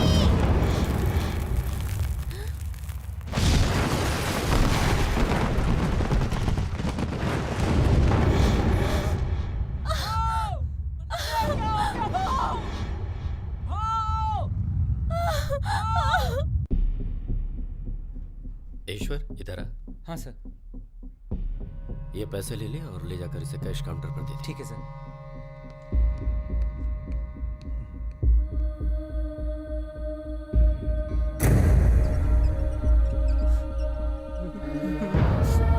इस पेंटिंग का ये मतलब है कि गलत तरीके से कमाया हुआ पैसा कभी नहीं फलता।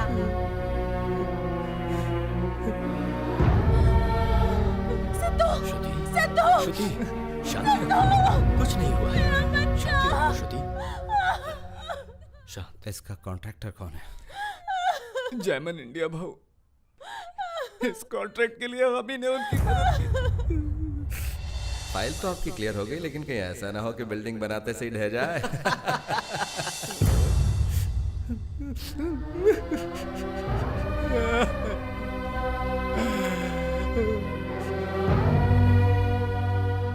आप बच्चे के रिलेटिव्स हैं? जी मैं उसका अंकल। मेरे साथ है। जी।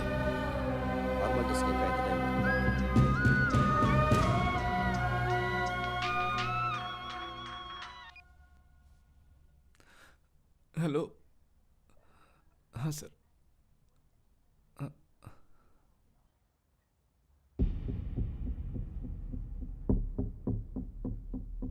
भाऊ, जैमन इंडिया के चेयरमैन का फोन था। Opposition leader Narayan Reddy flyover टूटने की वजह से उन पर एक्शन ले रहे हैं। चेयरमैन चाहते हैं कि आप उनसे बात करो और मामले को सेटल करो।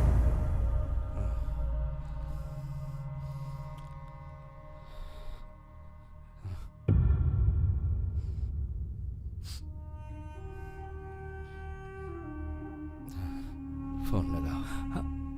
किसे? नारायण रेड्डी को।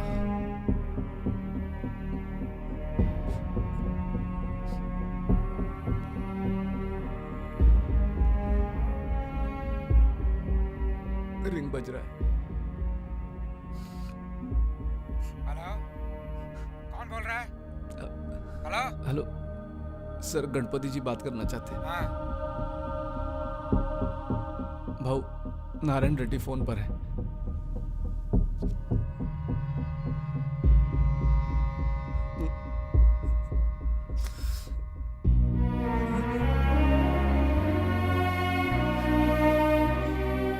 नमस्ते सर। हाँ बोलो गनी। जो फ्लाईओवर का एक्सीडेंट हुआ है सर, उस केस को जाने दीजिए ना प्लीज। हम ये कैसे कर सकते हैं गनी? हमें रूलिंग पार्टी को नीचा दिखाने का इतना अच्छा मौका जो मिला है। कॉन्ट्रैक्टर 10 लाख देने को तैयार है सर। उस एक्सीडेंट में एक छोटा सा लड़का भी मर गया है ना? वो मेरा बेटा है सर। ओह सॉरी गनी, हम बात को आगे नहीं बढ़ाएंगे।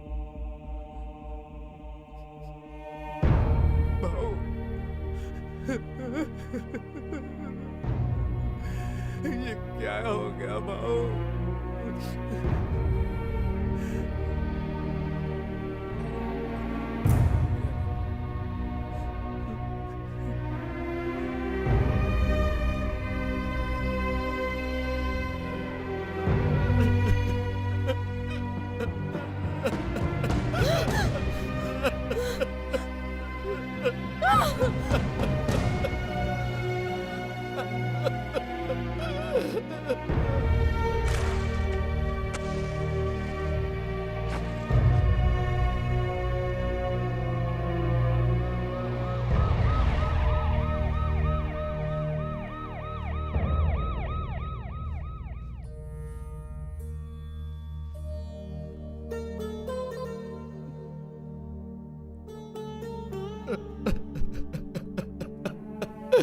मेरा बेटा भाऊ। शांति रखो। मेरा बेटा भाऊ। सब्र करो बेटा। मैं किसी काम से दिल्ली गया था, समझ में नहीं आ रहा कि मैं तुम्हें कैसे तसल्ली दूं। हाँ बेटी, सिर्फ वक्त के साथ ही तुम्हारा दर्द कम होगा। हम और कुछ नहीं कर सकते। बेटा प्लीज कुछ खा लो, प्लीज खा लो। जाओ जाकर कुछ लेकर आओ। हाँ सुनो सुनो, मैं यहाँ से जाऊंगा नहीं जब तक तुम खाना नहीं खा लेते। हाँ उठो उठो। ऐसा लग रहा है कि आपको सारी किस्म की बीमारियां हो गई हैं। आप इतनी ज्यादा टेंशन क्यों ले रहे हैं सर? मेरी पत्नी को पैसों का लालच है, जिसकी वजह से ये सब हो रहा है। उसी के पापों की सजा मैं भर रहा हूँ। क्या बड़े लोगों को तो ऐसी बीमारियां होना आम बात है, लेकिन लोग हंसेंगे और कहेंगे कि ऑफिसर होने के बावजूद तुम पैसा ही नहीं कमा पा रहे हो। डॉक्टर साहब आप ही समझाइए। मुझे आपसे एक बात करनी है मैडम। हाँ? मेरा साला इन्हीं के ऑफिस में काम करता था, हाँ? लेकिन आपके पति ने उसे हाँ? उसकी जॉब से सस्पेंड कर दिया क्योंकि वो रिश्वत लेता था। हाँ? मैं आपको 10 लाख रुपए दूंगा मैडम। अगर आप उसका सस्पेंशन रुकवा दें तो। 1 मिनट मैडम। ये लो, इस पे साइन कर दो। मैं नहीं करूँगा। नहीं करोगे? नहीं करूँगा। रात को भी नहीं करोगे? अब मैं थक चुका हूँ। साइन कर दो ना। करना जरूरी है। बहुत जरूरी। डॉक्टर पेन देना। हाँ ये लीजिए। ये लीजिए। वैसे तुम्हारी कमजोरी है और फिलहाल मैं कमजोर हो रहा हूँ। हम ऐसे यहाँ खड़े नहीं रह सकते, हमें कुछ ना कुछ तो करना ही होगा। बिल्कुल सही कहा। जीना भाई, देखो जरा जरा यहाँ आओ। वो और कितने दिनों तक शौक मनाएगा? हमने गणपति पर विश्वास किया, उसे काम से पहले ही पैसे दिए। अभी वो इंजीनियर साइन करने से मना कर रहा है, कहता है उससे बात करने के बाद ही साइन करेगा। मेरी भी यही प्रॉब्लम है। मुझे कहा था कि वो मर्डर केस संभाल लेंगे और पुलिस से बात करेंगे, लेकिन ऐसा कुछ भी नहीं हुआ। के कहने पर मैं रजिस्ट्रार को 10 लाख रुपए दे आया। अभी मैं जाके पूछता हूँ तो कहता है गणपति से बात नहीं हुई। ये क्या बोल रहे? ब्रोकर्स को जज्बात नहीं होते क्या? उनके सीने में दिल नहीं होता? अरे गणपति का बेटा मर गया यार, उन्हें कुछ दिन तो अपने बेटे का मातम मनाने दो, बाद में वो सब कुछ ठीक कर देंगे। पर तुम्हें किसी की पड़ी ही नहीं है, सिर्फ अपने काम का देखते हो। पत्थर दिल कहेंगे।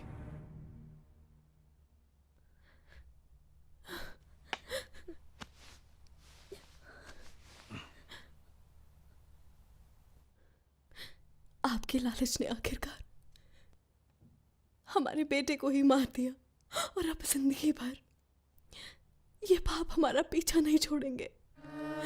चलो खा लो, खाओ ना, खा लो।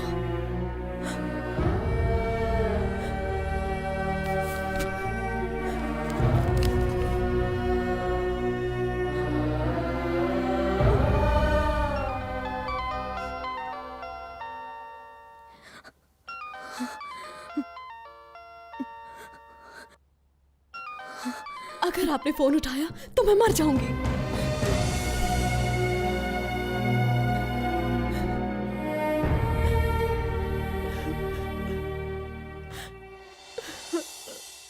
ये बताइए कि ऊपर टीवी और सेल फोन चलते आप हैं? बहुत खुशनसीब हो सर। आपके प्लॉट के लेफ्ट साइड में एक सैटेलाइट स्टेशन है और राइट साइड में एक स्पेस स्टेशन है। अभी तो आप खुश हो। दोनों स्टेशन आपके प्लॉट से बस कुछ ही किलोमीटर दूर हैं। सच कहूँ तो मेरा अभी के अभी चांद पर जाने का मन कर रहा है। क्या मैं इस जन्म में चांद पर जा पाऊंगा? ये तो आपके नसीब पे है सर। तो फिर मैं ये जमीन क्यों खरीदूं? बेवकूफी। क्या? सर, मेरे कहने का मतलब सिर्फ ये है कि ये जमीन अगर आप नहीं लेंगे तो बेवकूफी होगी। इस जमीन का फायदा आपको और आपके बच्चों के बच्चों को होगा सर। एक बात बताइए, क्या आप मरने के बाद अपने पैसे अपने साथ ले जाएंगे, अपने बच्चों को ही देंगे? वैसे ही ये प्रॉपर्टी भी। लॉजिक तो है। हम मरने के बाद साथ कुछ भी नहीं ले जा सकते। हाँ, सही कहा। मुझे ये पैसा कहीं इन्वेस्ट तो करना ही बिल्कुल। होगा। क्या वहाँ ऊपर भी जमीन पर गैर कानूनी कब्जे होते हैं? चांद पर अभी तक कोई माफिया मौजूद नहीं है सर। मतलब वहाँ पर मेरी जमीन सुरक्षित रहेगी। Thank you. लगता है ये बुड्ढा तो बहुत ही अमीर है। इसके पास तो बैग भर के पैसे होंगे। ये रहा आपका एडवांस। Thank you sir. अबे, ये आपने चिमटी क्यों काटी सर? ताकि आपको ये डील याद रहे। अच्छा, इसने 10 लाख के लिए चिमटी काटी। पता नहीं बाकी के पैसे देते समय क्या करेगा। अरे फोन आ रहा है। हेलो, ओह, क्या आपको मार्स पर जमीन खरीदनी है? देखिए, वो तो हम चांद की जमीन बिकने के बाद ही बेचेंगे, लेकिन फिलहाल हमारे पास वीनस पर एक प्लॉट है। Okay okay. बेवकूफ बेवकूफ, बड़े बड़े बेवकूफ। मुझे नहीं पीनी। अरे कुछ नहीं है इसमें। अगर मैं उस कॉन्ट्रैक्टर की मदद नहीं करता तो वो फ्लाईओवर नहीं गिरता और मेरा सिद्धू मेरे साथ होता। आप नहीं समझोगे भाव। अरे जब किसी को बेटा पैदा होता है और आतंकवादी बन जाता है, संसार में बुरे काम करने लगता है, बेचारे बेगुनाह लोगों को मारता है, तो क्या तुम डॉक्टर को गुनहगार कहोगे? हाँ? मुझे नहीं लगता मुझे आगे ब्रोकर का काम करना चाहिए। अरे गनी, भले ही ब्रोकर ये नाम सुनने में गलत लगता है, लेकिन इस काम में कोई बुराई नहीं है। मैं समझाता हूँ। किसी शादी को जोड़ने या तोड़ने के लिए, या दो लोगों के बीच समझौता कराने के लिए, यानी सारे सेटलमेंट के लिए और बिना किसी को नुकसान पहुंचाए बात दबाने के लिए एक ब्रोकर की जरूरत पड़ती है। प्लॉट खरीदते समय, अपने लिए फ्लैट खरीदते समय, किसी से फाइनेंस करवाने के लिए, फिर उसके बाद प्रॉपर्टी रजिस्टर करवाने के लिए, किसी भी जमीन को बेचने के लिए ब्रोकर की जरूरत पड़ती है। और आजकल तो हॉस्पिटल में भी एक ब्रोकर की जरूरत पड़ती है, जो तुम्हारे लिए मेडिसिन, खून और किडनी का बंदोबस्त करता है। वो तुम्हारे लिए सही सर्टिफिकेट्स लेकर आता है। और सरकारी दुनिया में तो ऐसे लोगों का होना बहुत ज्यादा जरूरी हो गया है। और तुम ये काम छोड़ना चाहते हो? मैं तुम्हें एक बात और बताता हूँ। आज के जमाने में ration card, voter card, driving licence, passport, यानी हर डॉक्यूमेंट के लिए ब्रोकर की जरूरत पड़ती है। बिना ब्रोकर के तुम्हें कोई ऑफिस के अंदर भी नहीं लेता। समझ गए? गनी, बिना पहिए के गाड़ी चल सकती है, बिना पानी अनाज उग सकता है, लेकिन ब्रोकर के बिना ये सरकार आसानी से नहीं चल सकती। बैठो। तुम गम में खाना खाना छोड़ सकते हो, लेकिन जो काम तुम्हें रोजी रोटी देता है, तुम उसे हरगिज नजरअंदाज नहीं कर सकते। ये लो, पियो। उदास होने पर तुम शराब पी सकते हो, लेकिन फैसले में जल्दी मत करना। लो पियो, चलो पियो।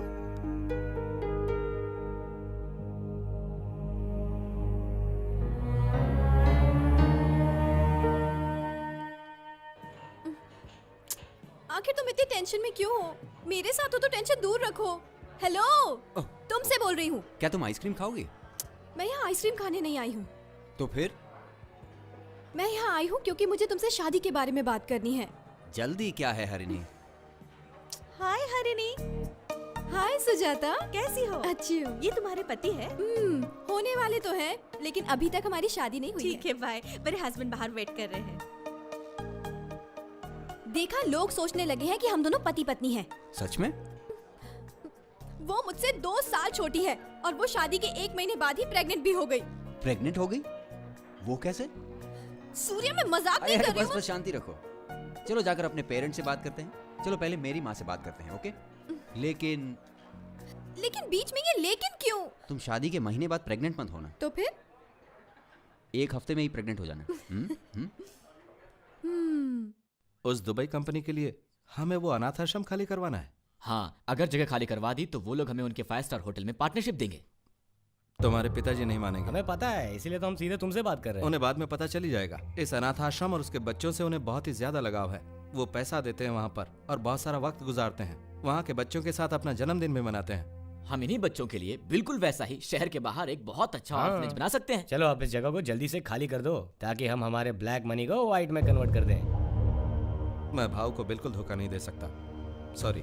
अरे ये क्या बात हुई? सर, एक आदमी ने धोखा देकर हमें नकली जमीन बेच दी। और उसने हमसे एडवांस में बहुत पैसे लिए हैं सर। सर, उसे ढूंढकर हमारा पैसा वापस दिला दीजिए सर। उनकी कोई ऑफिस है? उसका तो कोई ऑफिस भी नहीं है सर। हाँ। वो तो बस रास्ते पर खड़ा रहकर बात करता है। अगर आपके पास उसकी कोई डिटेल्स नहीं है तो मैं ये केस रजिस्टर कैसे कर सकता हूँ? ये समझ में नहीं आ रहा। क्या आपको पता है जमीन कहाँ पर है? चंदा मामा पर है सर। मून पे सर। चांद पे है सर। चांद पे? सही कहा सर। तुमने जगह देखी थी? नहीं देखी थी सर। मैं तुम सबको मार के चांद पे भेज दूंगा। इस बेवकूफी के लिए तुम पैसे कैसे दे सकते हो? हाँ? चांद पर जाकर कंप्लेंट लिखाओ। वो मेरा एरिया नहीं है, जाओ। सर, हमारी मदद कीजिए ना। मैं जानता हूँ कि एक आप ही हैं जो केस को बहुत आसानी से सॉल्व कर सकते हैं। प्लीज मदद कीजिए ना सर। बिना किसी जानकारी के हम उसे कैसे पकड़ सकते हैं, बताओ? आइडिया सर, मेरे पास उसका कांटेक्ट नंबर है, आप उससे बात कीजिए। ठीक है, फोन लगाओ। हाँ। रिंग बज रही है, रिंग बज रही है। हाँ, तुम उसे अपना नाम मत बताना। हाँ मैं जानता हूँ, ये समझे। हेलो सर, मैं बॉबी बात कर रहा हूँ सर। कौन गोभी? सर नाम गोभी नहीं, बॉबी है। मुझे चांद पर एक प्लॉट खरीदना है, उसी सिलसिले में आपसे मिलना है। Sorry brother, you are too late. सारे प्लॉट्स बिक चुके हैं, अभी कोई जगह नहीं। इसने नाम तो बदल लिया लेकिन आवाज नहीं बदली। उसने तुम्हारी आवाज पहचान ली होगी। अब तुम ट्राई करो। मुझे दे। हेलो, नमस्ते साहब, आदाबर है। और कोड़ेवर से। मुझे आपसे चांद पर जमीन खरीदने के सिलसिले में बात करनी थी सर। मेरी 2 बेगम हैं, मुझे उनको ये जमीन गिफ्ट करनी है। वो दोनों बहुत खुश हो जाएंगी। ओहो, तो फिर मैं आपको कहाँ मिल सकता हूँ सर? फिलहाल मेरे पास पैसे तैयार हैं सर। सॉरी भाई साहब, मेरा आज के दिन काफी बिजी है, बाद में मिलेंगे। फोन रख दे नीचे। इस बेवकूफ ने अपनी आवाज तो बदल ली लेकिन फोन नंबर बदलना भूल गया। वो हमें पहचान रहा है क्योंकि हम उसे एक ही नंबर से फोन कर रहे हैं। सर, आप अपने नंबर से फोन कीजिए। नंबर दो उसका। अभी लैंडलाइन से फोन करें, ये सोच रहे हैं कि मैं बेवकूफ हूँ। हेलो।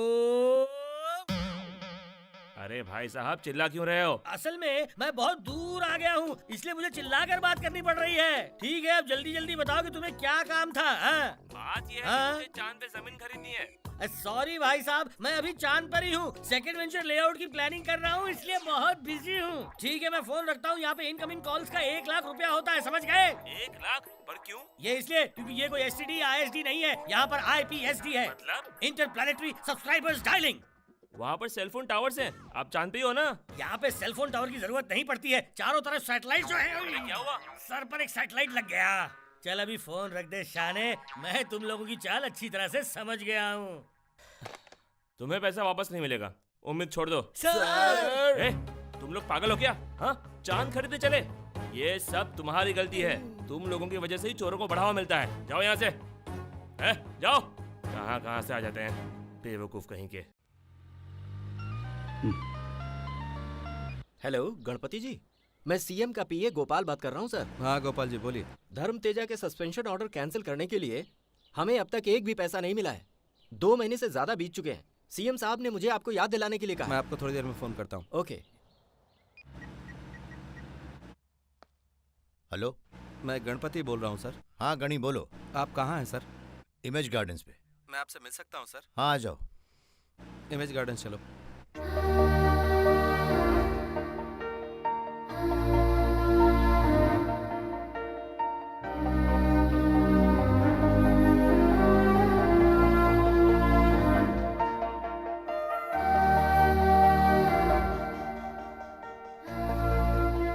डॉक्टर, आप पैसों की बिल्कुल चिंता मत करना। इलाज अच्छा होना चाहिए। इनकी कंडीशन के बारे में मुझे हर 2 मिनट में अपडेट कर। ठीक है सर। सर, आओ गणी। आप यहाँ सर? सॉरी गनी, तुम्हारे बेटे के बारे में सुनकर अफसोस हुआ। कोई बात नहीं सर। यहाँ आप क्या कर रहे हैं? तुम भी चौंक गए? बताता हूँ, चलो। इन दिनों मैंने एक बहुत महत्वपूर्ण बात सीखी। बस 1 ही मिनट में मौत के भय से मैं अचानक बदल गया। उस दिन जब मैं दिल्ली से हैदराबाद फ्लाइट में आ रहा था, कैप्टन ने कहा कि फ्लाइट में कुछ प्रॉब्लम है। उन्होंने कहा कि इमरजेंसी लैंडिंग करनी होगी। नतीजा यह हुआ कि फ्लाइट की स्पीड धीरे धीरे कम होती गई। प्लेन में बैठे सब लोग बहुत डर रहे थे। सब लोग जोर जोर से चिल्ला रहे थे। तभी मैंने मौत को बहुत करीब से देखा। तभी मेरी आंखों के सामने मेरी सारी की सारी जिंदगी एक फिल्म की तरह घूम गई और मुझे दिखे मेरे किए हुए वो अन्याय, पाप और भी बहुत सारी बुरी चीजें।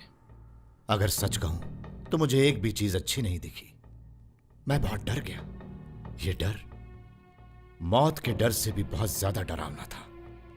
जब मुझे लगा कि मैं मरने वाला हूं, तभी मैंने भगवान के सामने हाथ जोड़े और कहा, बस मुझे एक चांस और दे दो, फिर देखना। तभी अचानक वो फ्लाइट ठीक होके वापस उड़ने लगी और फिर देखो, सच में मैं जिंदा बच गया। भगवान ने मेरी प्रार्थना सुन ली, मुझे और एक मौका दिया। गणी, इस बार मुझे कुछ अच्छे काम करने थे, इसीलिए तुम मुझ में ये बदलाव देख पा रहे हो और इसीलिए मैंने काम से भी छुट्टी ले ली और सोचा कि मुझे इस समाज के लिए कुछ न कुछ तो करना ही होगा, लोगों का अच्छा करना होगा। इसीलिए मैंने ये हेल्थ कैंप सब जगह शुरू करवाए। मैं सच में बदल गया और गनी, मुझे गलती सुधारने का मौका मिला। मतलब यह कि पिछले कुछ महीनों से मुझे पकड़े जाने का जो डर था वो इसलिए था क्योंकि मैं लोगों से बड़ी बड़ी रिश्वतें तो ले रहा था, लेकिन खर्च करने से डरता था। मैं इतना सारा पैसा अपने नाम पर भी नहीं कर पा रहा था। मैं इस बेईमानी की जिंदगी से थक गया था। जब लोग पूरी तरह से ठीक होके जाते हैं और उन्हीं के मुंह से शुक्रिया सुनने में जो खुशी मिलती है वो करोड़ों रुपए से भी नहीं मिलती। खुदगर्ज बन के जीने को कभी भी जीना नहीं कहते, दूसरों के लिए जीने को ही जिंदगी कहते हैं। और खुदगर्जी तुम्हें कुछ ही दिनों की खुशी दे सकती है। वो चीता की खबर इतनी भी बुरी नहीं थी यार, उन्हें इससे अच्छा और क्या चाहिए। बात वो नहीं है श्रीनू, बॉस की एक्सपेक्टेशंस कुछ और हैं। I think he is looking for something really big, जिससे हमारे समाज के लोगों को कुछ फायदा हो, लेकिन कैसे ये समझ नहीं पा रही हूँ। मेरे पास एक आइडिया है। मैं तुम लोगों को एक सेंसेशनल न्यूज दे सकता हूँ। वो क्या है? एक करप्टेड ऑफिसर के बारे में। तुम लोग उसे आसानी से एक्सपोज कर सकते हो, मगर पहले एक ब्रोकर को एक्सपोज करो। इससे तुम ऑफिसर्स को एक्सपोज कर सकोगे। एक ब्रोकर को? Yes, brokers. बिना ब्रोकर्स के हमारे देश में कुछ भी काम नहीं होता। तुम्हें एक बड़े ब्रोकर को एक्सपोज करना होगा, तभी तुम अपने बॉस की एक्सपेक्टेशन को पूरा कर सकोगे। I think he is right Harini. Yes. Okay, लेकिन ब्रोकर मिलेगा कहाँ? हेलो सर, दिल्ली से वीकेबी माथुर बात कर रहा हूँ सर। सर, उस ट्रांजैक्शन में बचे 5 करोड़ रुपए इधर के हवाला वालों के हाथ भिजवा रहा हूँ सर। ठीक है, सुना मैंने। और कुछ बोलना है? सर, एक नोट का नंबर बताइए ना सर।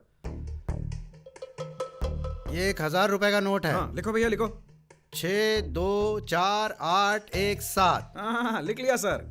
सर, जिसे आप पैसा लेने के लिए भेज रहे हो उसके बारे में कुछ बताइए। प्लीज 1 मिनट फोन होल्ड करना। Okay sir.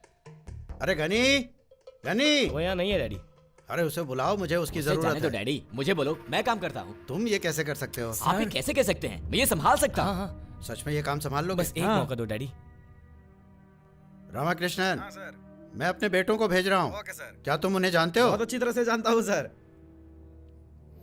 ये लो, जब तुम लोग उन्हें ये नोट दिखाओगे तभी वो लोग तुम्हें पैसा देंगे। ठीक है डैडी, चलते हैं। छोड़े।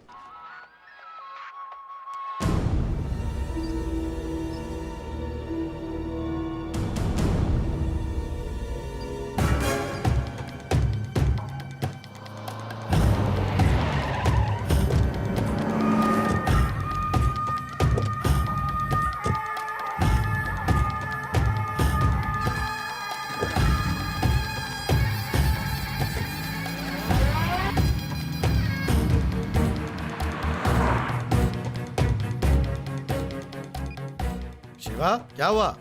सब ठीक है ना? सर, इन लोगों के जाने के बाद DB9 की गाड़ी उनके पीछे गई है सर। सच में? क्या तुमने उन्हें इस बारे में बताया? वो दोनों अपने मोबाइल गाड़ी में ही भूल गए सर।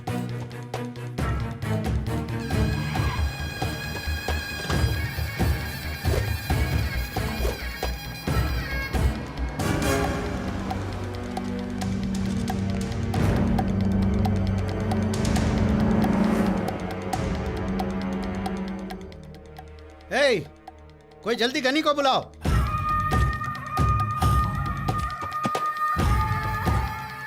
Zoom in. ये क्या? हाँ, तुम लोग इधर भी पहुंच गए? तुम लोग क्या हमारे बेडरूम में भी पहुंच जाओगे? हाँ, असल में ये नहीं। चलो यहाँ से, चलो। मीडिया के साथ ऐसे कैसे बात कर चलो। सकते हैं? आगे कैसे हो?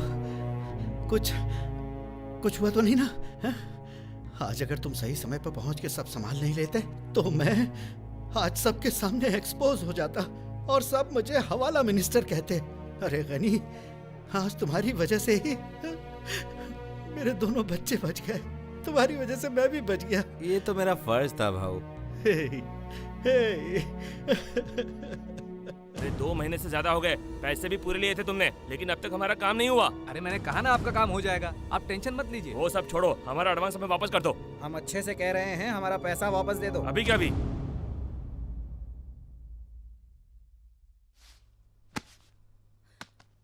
और कितने लोगों को मारोगे तुम? क्या हुआ तुम्हें? ओह, जैसे तुम्हें पता ही नहीं। क्या बोल रही हो तुम? मास्टर जी मर गए। उन्होंने खुद को फांसी लगा ली और इसकी वजह तुम हो। तुमने ही उनके पेंशन के लिए ऑफिसर्स को रिश्वत दी और उस भले आदमी से ये बेइज्जती सहन नहीं हुई। तुमने उनका काम करवाने के लिए भी बेईमानी का रास्ता चुना, इसलिए तुम्हारे पापों की सजा भी उन्हें मिली। पिछले 5 साल से वो दफ्तरों में चक्कर खा रहे थे अपनी पेंशन निकलवाने के लिए, और मैंने इसमें थोड़ी सी मदद कर दी तो कौन सा बड़ा पाप कर दिया? उन्हें इसकी जरूरत बिल्कुल नहीं थी, लेकिन समाज में तुमने उनका नाम खराब कर दिया। तुमने उनके नाम के साथ रिश्वत को जोड़ दिया। तुमने उनसे उनकी ईमानदारी को छीन लिया। वो तुम्हारी तरह एक रिश्वतखोर और बेईमान ब्रोकर नहीं थे। बस भी करो, मैंने उनसे कोई कमीशन नहीं लिया। मैं उनको और उनकी पत्नी को बचपन से जानता हूँ। जिस आदमी ने मुझे बचपन में पढ़ाया उसको पेंशन नहीं मिली, तो मैंने सोचा कि थोड़ी मदद कर दो उनकी, और अगर ये करना पाप है तो मैं हूँ पापी। बस करो।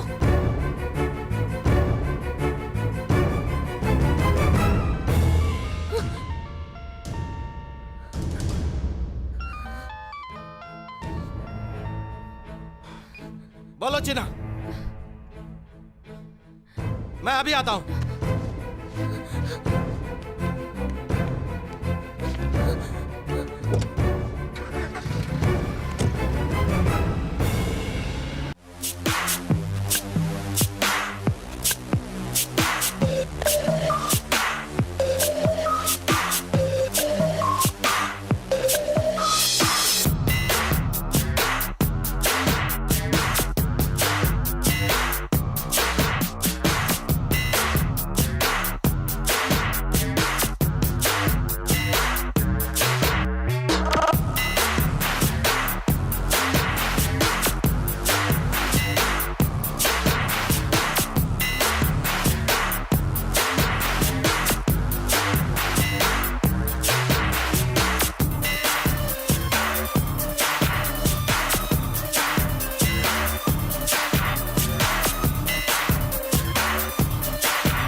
सच आग की तरह होता है। अब जो सच मैं बताने जा रहा हूँ वो बहुतों की जिंदगियां जलाएगा, लेकिन साथ ही हमारे समाज को रोशन भी करेगा। आपने तहलका के स्टिंग ऑपरेशंस को तो देखा ही होगा। कल हम उससे भी ज्यादा भयंकर स्कैम्स को आपके सामने रखेंगे, तो आप सब तैयार हो जाइए। अब हम एक्सपोज करेंगे बड़े पॉलिटिशियंस को, जाने माने अधिकारियों और बिजनेसमैन को भी। हम उनका पर्दाफाश करेंगे हमारे चैनल टीवी 9 पर कल शाम को ठीक 6 बजे। Don't miss to watch 6 PM live with Surya Prakash. नहीं करूंगा, मैं इस जाली डील पर कतई साइन नहीं करूंगा गणपति। तुम जैसे लोगों की वजह से ही हम जैसे गवर्नमेंट ऑफिसर्स गाली पाते हैं। हम मैडम से पहले ही बात कर चुके हैं। मैडम बोलो ना। आपकी प्रॉब्लम क्या है? प्रॉब्लम क्या है ये पूछती हो? ये बीज किसानों की सालों की मेहनत को बर्बाद कर देंगे। अगर वो 100 बीज डालेंगे तो उसमें से सिर्फ 40 उगेंगे। इससे उनका कितना नुकसान होगा कभी सोचा है तुमने? पूछती है प्रॉब्लम क्या है। मैं ये सोचना भी नहीं चाहती और तुम भी उन गरीबों के बारे में मत सोचना। इतने सालों से चुपचाप साइन करते थे, है ना? लेकिन अब मैंने कहा तो साइन नहीं करोगे। लेकिन मेरी बात तो सुनो। तुम चुप बैठो। इन्होंने हमें पैसे देने का वादा किया है, इतना पैसा कि मैं सोच भी नहीं सकती। और ये दुबई से सोना भेजेंगे, घूमने के लिए यूरोप भी भेजेंगे। सही कहा ना गनी? तुमने इतना सोना लाद रखा है फिर भी ये काम है क्या? काफी नहीं है, तुम चुपचाप साइन करो। नहीं करूँगा। पक्का नहीं करोगे या करोगे? नहीं करूँगा। नहीं करोगे? करना जरूरी है। बहुत जरूरी। अब तो साइन कर दीजिए। डार्लिंग तुम्हें सोना पसंद है और मुझे तुम पसंद हो। ये लो।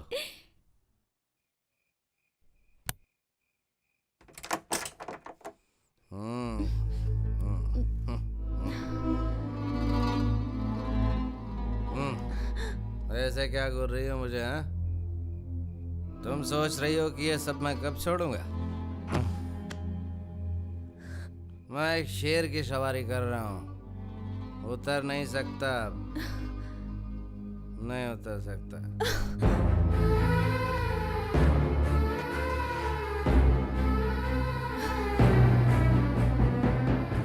मैं जा रही हूँ।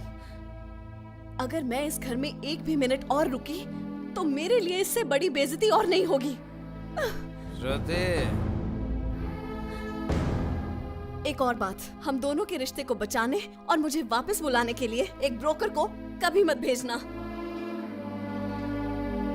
ये मुझे समझती क्यों नहीं है?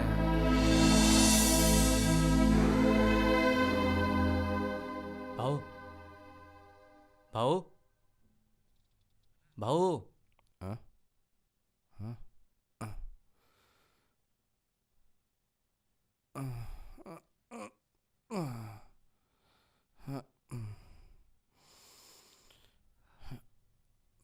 मैं इतने दिन यहाँ नहीं आया क्योंकि भाभी को बुरा लगता। वो क्या है कि TV9 ने एक स्टिंग ऑपरेशन किया है। सब कह रहे हैं बहुत बड़े फंसेंगे। हमें थोड़ी सावधानी से काम करना होगा। फिक्र मत करो, हमें कुछ नहीं होगा। ठीक है, जा तो अपना काम चलता। कर।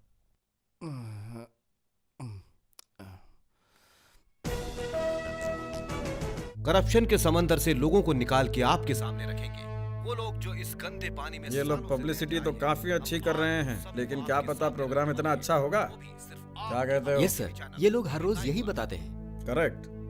ये लोग भी ना, इनकी आदत होती है ऐसी बड़ी बातें करना, भले ही हाथ में छोटी मछली आई हो।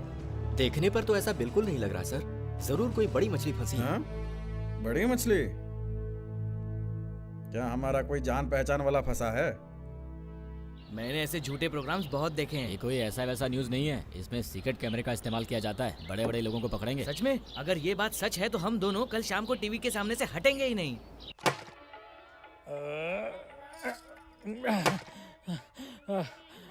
ओ मेरी माँ, मैं इससे ज्यादा बिल्कुल नहीं तोड़ सकता। जब इन्हीं हाथों से रिश्वत लेते थे तब नहीं रुकते थे। अगर आप टीवी पे एक्सपोज हो जाते तो हाय राम। जल्दी करो। गुरुजी ने कहा जब तक तुम 1000 नारियल नहीं तोड़ोगे तब तक तुम्हारे पाप नहीं धुलेंगे। 1000 नारियल? अब तक मैंने कितने तोड़े? 100 भी नहीं हुए। 100 भी नहीं हुए? मैं और नहीं तोड़ सकता। ये लो, जल्दी करो।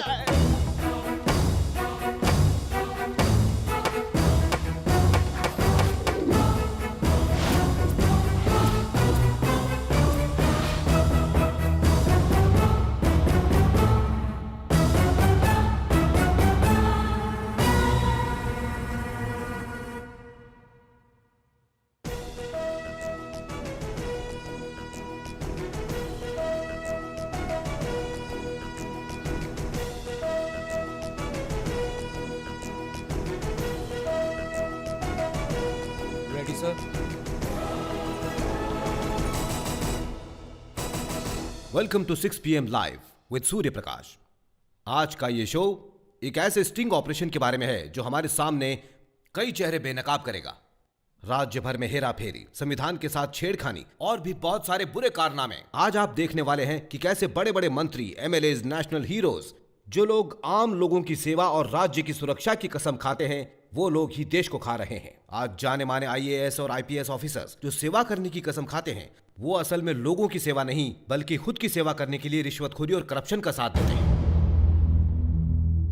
संविधान ने मीडिया को फोर्थ एस्टेट या पिलर का रुतबा दिया हुआ है, फिर भी हमें गवर्नमेंट के ऑफिसेज में झांकने की आजादी नहीं। इतनी पाबंदियों के बावजूद भी ये जानने के लिए कि वहां क्या हो रहा है, हमने उन्हीं के ऊपर एक स्टिंग ऑपरेशन किया, जिससे दिल दहलाने वाले कई सच सामने आए। हम ये नहीं कह रहे कि ये स्टिंग ऑपरेशन हमने अकेले किया है, एक शख्स ने हमारी मदद की है और उस शख्स के बगैर ये ऑपरेशन नामुमकिन था। वो है एक लॉबिस्ट, एक मिडलमैन, एक मीडिएटर, एक फैसिलिटेटर और जैसे कि आम भाषा में कहते हैं, एक broker. Please welcome mister Ganpati.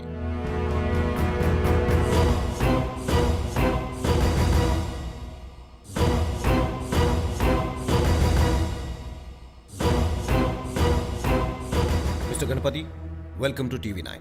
देखा तुमने? इस आदमी के सामने तुम सोना और पैसे की बात कर रही थी। अरे ये क्या किया तूने? जहां तक हम जानते हैं, आपके हाथों बहुत बड़े बड़े ट्रांजैक्शन हुए हैं। हमने मार्केट में पता लगाया, आप one of the most successful broker हो। बाकी लोगों की तरह मेरे मन में भी एक डाउट है। आप कई सालों से इस बिजनेस में हैं और अचानक से आप सबके सामने आ गए, इसका कारण क्या है? कोई कारण नहीं है। मैंने भी ये काम दूसरों की तरह पैसा कमाने के लिए किया था। मैंने सोचा था मैं जरिया बनूंगा किसी का अधूरा काम पूरा करने का। बाद में पता चला मेरे इस काम से किसी को नुकसान पहुंचता है।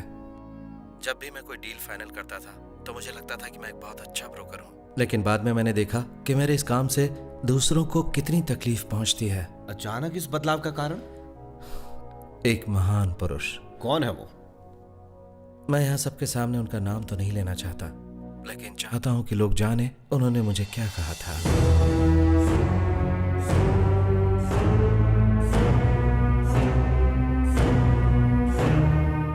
ये क्या है? 1000 का नोट। ये 500 का नोट। और ये 100 का। इन सब नोटों में कॉमन क्या है? गांधी जी की फोटो। इन नोटों के लिए, इन रुपयों के लिए हमने न जाने कितने गैर कानूनी काम किए। तुम्हें पता है गनी, इस नोट पर बने गांधी जी की भी हमने इज्जत नहीं की। हमने उन्हें भुला दिया और जिंदगी भर हम अपने स्वार्थ के बारे में ही सोचते रहे। भैया। हाँ बोलो, क्या हुआ? भैया, मेरी माँ। अब तक ऑपरेशन नहीं हुआ क्या? ऑपरेशन कामयाब रहा। तो फिर तुम यहाँ क्यों? तुम्हें तो अपनी माँ के साथ होना चाहिए। भैया, अगर वो आज जिंदा है तो सिर्फ आप ही की वजह से भैया। तो अब तो वो ठीक हो गई है ना, तो फिर रो क्यों रहे? ये गम के आंसू नहीं है, खुशी के है। आपने मेरी माँ की जान बचाई, मेरे लिए तो आप ही मेरे भगवान है भैया। जाओ।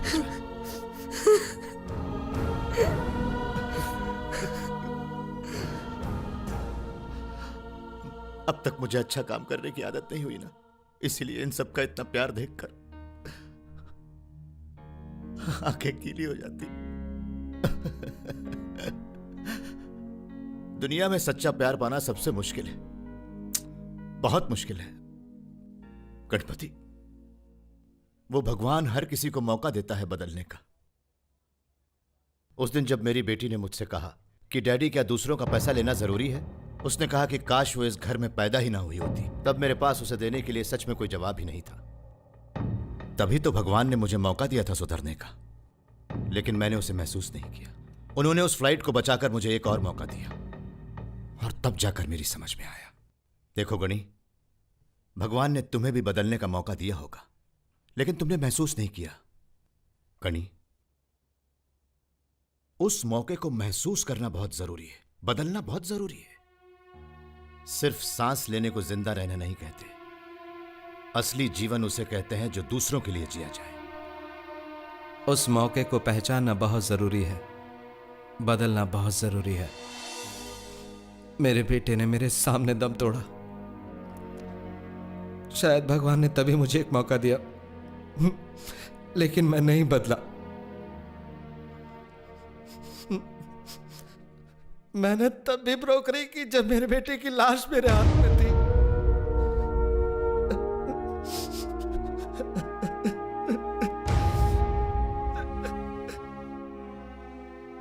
जब मैंने उस महान आदमी की आंखों में वो खुशी देखी तब मैं उनकी बातों को समझ पाया।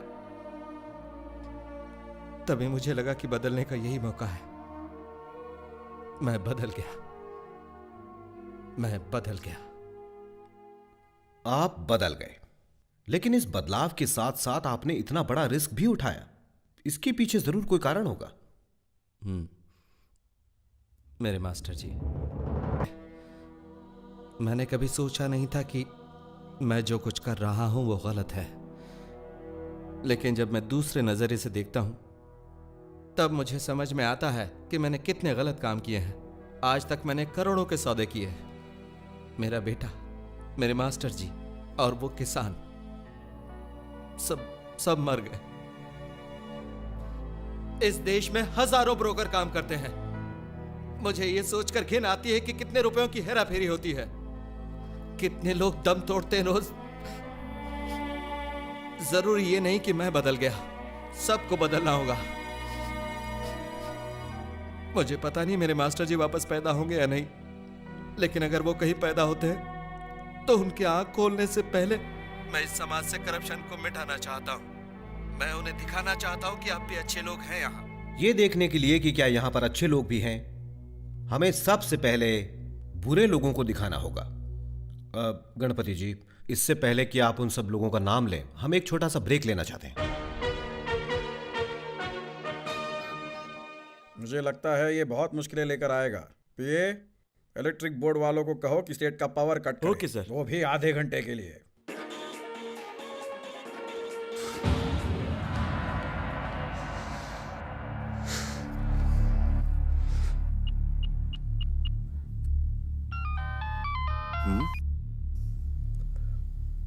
Are we on air?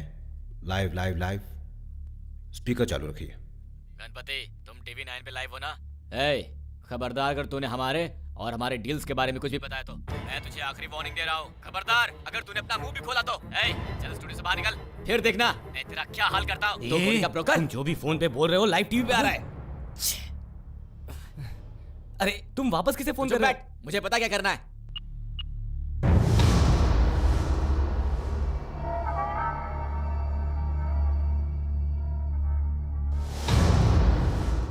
खत्म कर दो उसे। इस तरह के थ्रेटनिंग कॉल्स सिर्फ गणपति जी के फोन पर ही नहीं, बल्कि हमारे स्टूडियो में भी आ रहे हैं। एनीवे, मुझे यह बताइए गणपति जी, सबसे पहले हम किसका स्कैम विटनेस करने वाले हैं? जिसका फोन मुझे अभी आया था।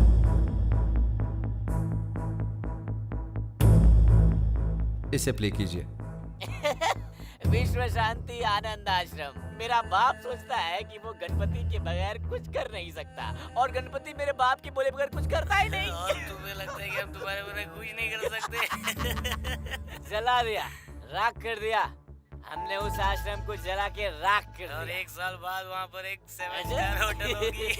अगर पता चला तो पता है कौन जेल जाएगा? मेरा बाप।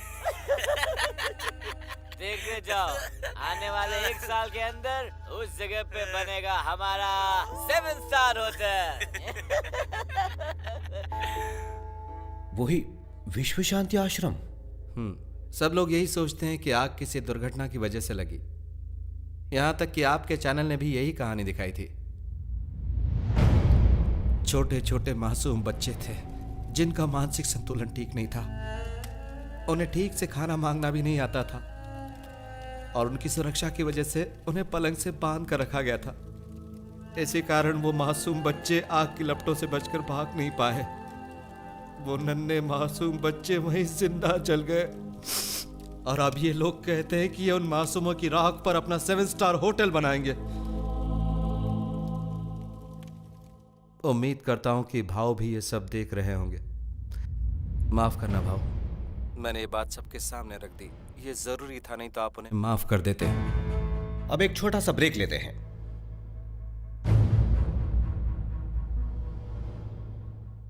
तो टेंशन मत ले, मैं सब संभाल लूंगा।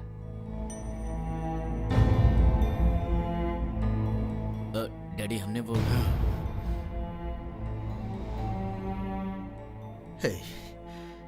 मैं चाहता था कि तुम लोग बहुत सारा पैसा कमाओ, लेकिन मैं तुम दोनों को इंसानियत सिखाना तो भूल ही गया। सिर्फ तुम दोनों के लिए मैंने बहुत सारी जिंदगियां बर्बाद की हैं। मुझे शर्म आ रही है कि तुम दोनों मेरे बेटे हो। काश तुम दोनों ने जन्म ही नहीं लिया होता। काश कि मैं बस अकेला होता। छे, मेरे पिता के मरने के बाद मैं अनाथ हो गया था, और आज तुम दोनों ने जो हरकत की है, मुझे फिर से अनाथों जैसा लग रहा है।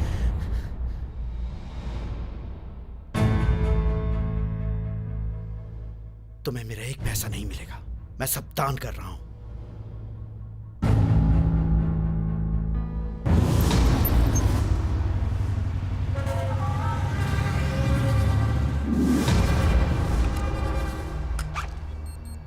सर, हमारे ताजा समाचार के अनुसार ये इतनी सारी क्लिपिंग्स देखने के बाद पुलिस इनको गिरफ्तार करने के लिए निकल चुकी है।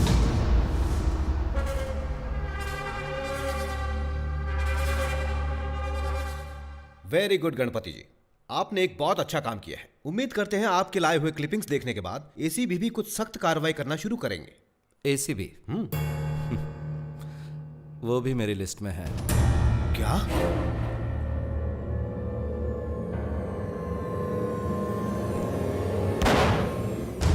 जिंदगी बहुत कीमती होती है, लेकिन इज्जत उससे भी ज्यादा। समाज में अपनी इज्जत बढ़ाने के लिए आदमी पैसे कमाता है और इस चक्कर में कई गुनाह कर बैठता है। फिर क्या होता है? इन गुनाहों की वजह से आखिर में जिंदगी और इज्जत दोनों साथ छोड़ देती है। मुजरिमों को सजा मिलनी चाहिए, चाहे छोटा हो या बड़ा। कानून सबके लिए बराबर होता है। अब कुछ ही देर में हमें कुछ और लोगों के बारे में पता चलेगा, जब मिस्टर गणपति अगले नाम बताएंगे।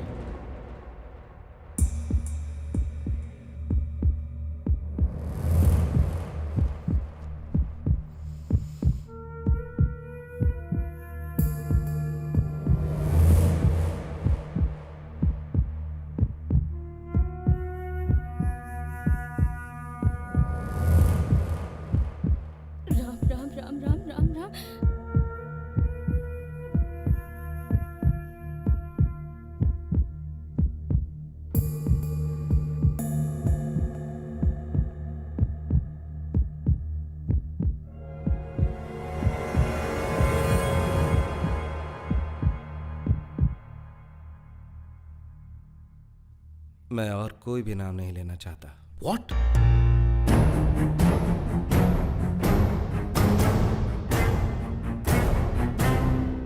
जिन लोगों ने मेरे साथ काम किया है, उन्हें पता है कि मैं उनका नाम लेने वाला हूं। मुझे पता है कि पिछले 60 सेकंड में वो बहुत ही खौफ से गुजरे होंगे। सोचा होगा अब मैं उनका नाम लूंगा। जरा सोचिए उनकी क्या हालत हुई होगी। मैं बस एक बात कहना चाहता हूं, यही मौका है कि अपना गुनाह कबूल कर लीजिए। इलेक्ट्रिसिटी एम्प्लॉय ने पावर कट करने से मना कर दिया है सर।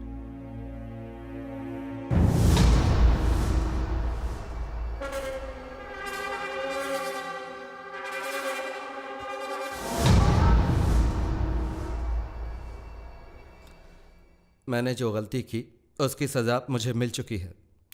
जो भी कोई गलत काम करता है उसे उसकी सजा भुगतनी ही पड़ती है। आज नहीं तो कल भुगतनी पड़ती है। हमारे बच्चों तक को भुगतनी पड़ती है। मैं कोई और नाम नहीं लेना चाहता, बस इतना कहना चाहता हूं कि तुम बदल सकते हो। ये तुम्हारे लिए अच्छा रहेगा और बाकियों के लिए भी। ये आप क्या कह रहे हैं? आपको बाकी के नाम बताने ही होंगे। हमें इस गंदगी को समाज से बाहर निकाल फेंकना ही होगा। गंदगी? अगर रिश्वत लेना गुनाह है तो रिश्वत देना भी गुनाह है।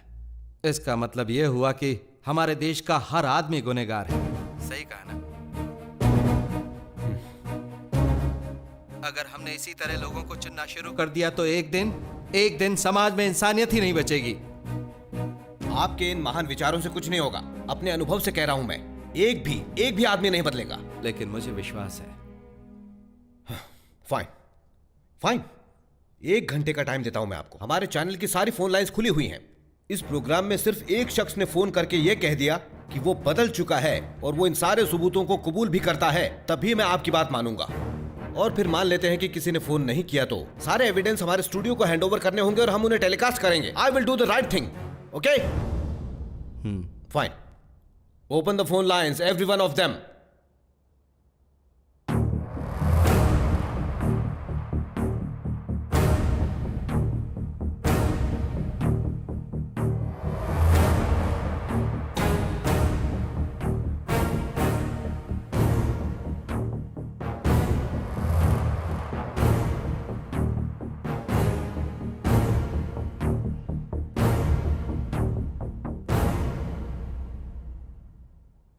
सर हमें एक कॉल आया है। ठीक है, कनेक्ट करो। मैंने भी अपनी पूरी जिंदगी में ढेर सारे या कहो अनगिनत बुरे काम किए हैं। सच कहो तो मैं भी आज तक पाप और गुनाहों के समंदर में तैरता आया हूं। गणी, मैंने सोचा था कि मैं बदल के लोगों की मदद करूंगा, लेकिन तुम इस प्रोग्राम के जरिए बहुत सारे बेईमानों को बदलकर उन्हें सुधरने का मौका दोगे। बहुत सही, तुम्हें मेरा सलाम। तुम जिस मुहिम को लेकर आगे बढ़े हो, मैं ही उसकी पहली आवाज बनता हूं। मैं आज सबके सामने कबूल करता हूं कि पिछले कुछ सालों में मैंने रिश्वतखोरी के धंधे में कुल मिलाकर 100 करोड़ रुपए कमाए। सच में। और जब भी और एक मौका मिला, मैंने बिना कुछ सोचे समझे लोगों की भलाई के लिए पूरे 3.5 करोड़ रुपए खर्च कर दिए। इस टीवी प्रोग्राम के जरिए बाकी 96.5 करोड़ का खुलासा करता हूं। इस प्रोग्राम के द्वारा मैं अपने सारे दोस्तों को एक सलाह देना चाहूंगा। आप 1 लाख रुपए का बिस्तर तो खरीद सकते हैं, लेकिन नींद नहीं खरीद सकते। आप पैसे खर्च करके गाड़ी बंगला तो खरीद सकते हैं, लेकिन कभी भी खुशी नहीं खरीद सकते। आदमी खुश तभी रहता है जब मन शांत होता है। आपको मन की शांति तभी मिल सकती है जब आप अपनी सारी गलतियों को मान लें। माय डियर फ्रेंड्स, आपके पास भले ही 1000 एकड़ की जमीन हो, लाखों करोड़ों रुपए हो और चाहे लाखों टन सोना हो, कभी भी पैसों का घमंड अपने सर पे चढ़ने मत देना। ये सारी दुनिया हमारे ब्रह्मांड का छोटा सा एक हिस्सा है, तो फिर सोचो हम कितने छोटे होंगे। तुमने जरा भी घमंड किया तो कभी भी मिट सकते हो। ओ मिस्टर सूर्य प्रकाश साहब, आप शायद ये सोच रहे होंगे कि एक आदमी भी नहीं आएगा। आप बिल्कुल गलत हैं। अभी देखिएगा, तूफान की तरह लोग आ जाएंगे यहां। रिश्वत के बोझ तले दबी हुई लोगों की आत्मा आज लावे की तरह फूटेगी, और बाहर निकलने के बाद वो सबको सब कुछ बता देगी कि आखिर किस तरह बुराई हार जाती है और सच की जीत होती है। हे गनी, आज तुम्हारी वजह से लोगों की आत्मा जागेगी। तुम जीतने वाले हो, तुम ही जीतोगे। हे भगवान, बच गए। इसकी तो बोलती ही बंद हो गई। आपने मारा क्यों? अब तक तेरी आंख नहीं खुली? देख उसे, उसने अपने आप को लोगों के हवाले कर दिया है। अगर तेरी आत्मा जिंदा है तो जाकर सारे पैसे ले आ जो तूने अपने होने वाले 100 बच्चों के लिए छुपा कर रखे हैं। तेरे उन पैसों से हम 1000 गरीब बच्चों की मदद कर सकते हैं।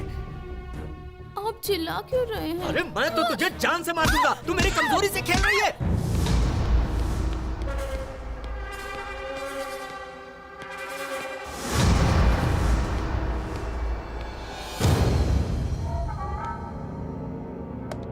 What?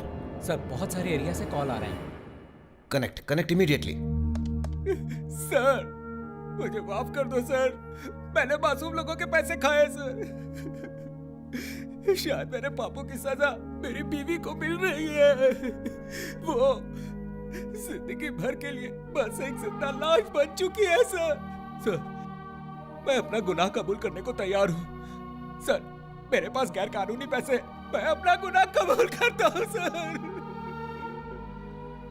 मैं इरिगेशन डिपार्टमेंट का चीफ इंजीनियर हूँ। मैंने अब तक गैर कानूनी तरीके से 2 करोड़ कमाए हैं। 3 करोड़ सर। हेलो सर, मैं माधव सूर्ती बोल रहा हूँ अहमदाबाद से। मैं पेंशन ऑफिस में हेड क्लर्क हूँ सर। मैंने गलत रास्तों से आज तक 25 लाख कमाए हैं। पीए, अर्जेंट में एक प्रेस मीटिंग बुलाओ। हेलो टीवी 9 चैनल, मैं कोल्हापुर से कल्याणी बात कर रही हूँ। मेरे पति एक्साइज डिपार्टमेंट में काम करते हैं। उन्होंने हमारे घर में 35 लाख रुपए छुपा के रखे हैं। मुझे पता है वो ये बात कभी नहीं बताएंगे, इसलिए मैंने फोन किया। Hello TV 9। Hello TV 9। Hello, मैं अपोजिशन का लीडर नारायण सिंह बात कर रहा हूँ। Connect everything.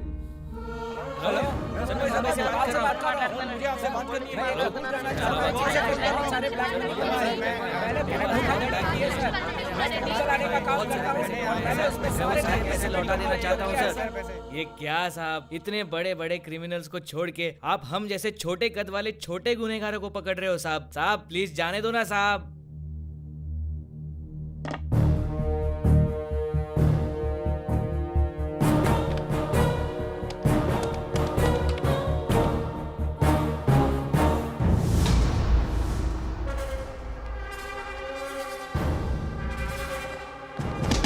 कौन है बे तो साले?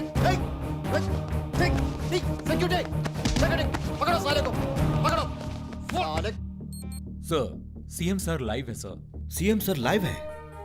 मुझे पता है फिलहाल पूरा राज्य थोड़ा घबरा गया है। मैं आज यहाँ आप लोगों से जरूरी बात करने आया हूँ और ये बात मेरे बारे में है। प्रधानमंत्री जी से बात करने के बाद मैंने बहुत सालों में पहली बार एक ऐतिहासिक फैसला लिया है। कुछ लोग टीवी चैनल पे उनके इल्लीगल पैसों के बारे में बता रहे हैं। गुनाह कबूल करके लोग बहुत ही अच्छा काम कर रहे हैं और कुछ लोग और भी लोग ऐसा ही कुछ करना चाहते हैं लेकिन वो हिम्मत नहीं जुटा पा रहे हैं। जब एक नक्सलाइट अपने आप को पुलिस के हवाले कर देता है, हम उसे रिहैबिलिटेशन में डालते हैं और उसे बदलने का एक मौका देते हैं। वैसे ही जिन्होंने आज इस चैनल के सामने अपना गुनाह कबूल किया है, उन्हें भी एक मौका मिलेगा अपने आप को माफी के काबिल बनाने का। और एक बात कहना चाहता हूं, आज मैंने पहली बार अपने देश को सच्चे मायनों में आगे बढ़ते देखा।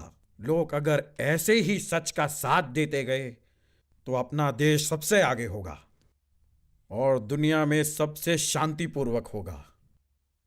सारे देशवासियों की आंखें खोलने के लिए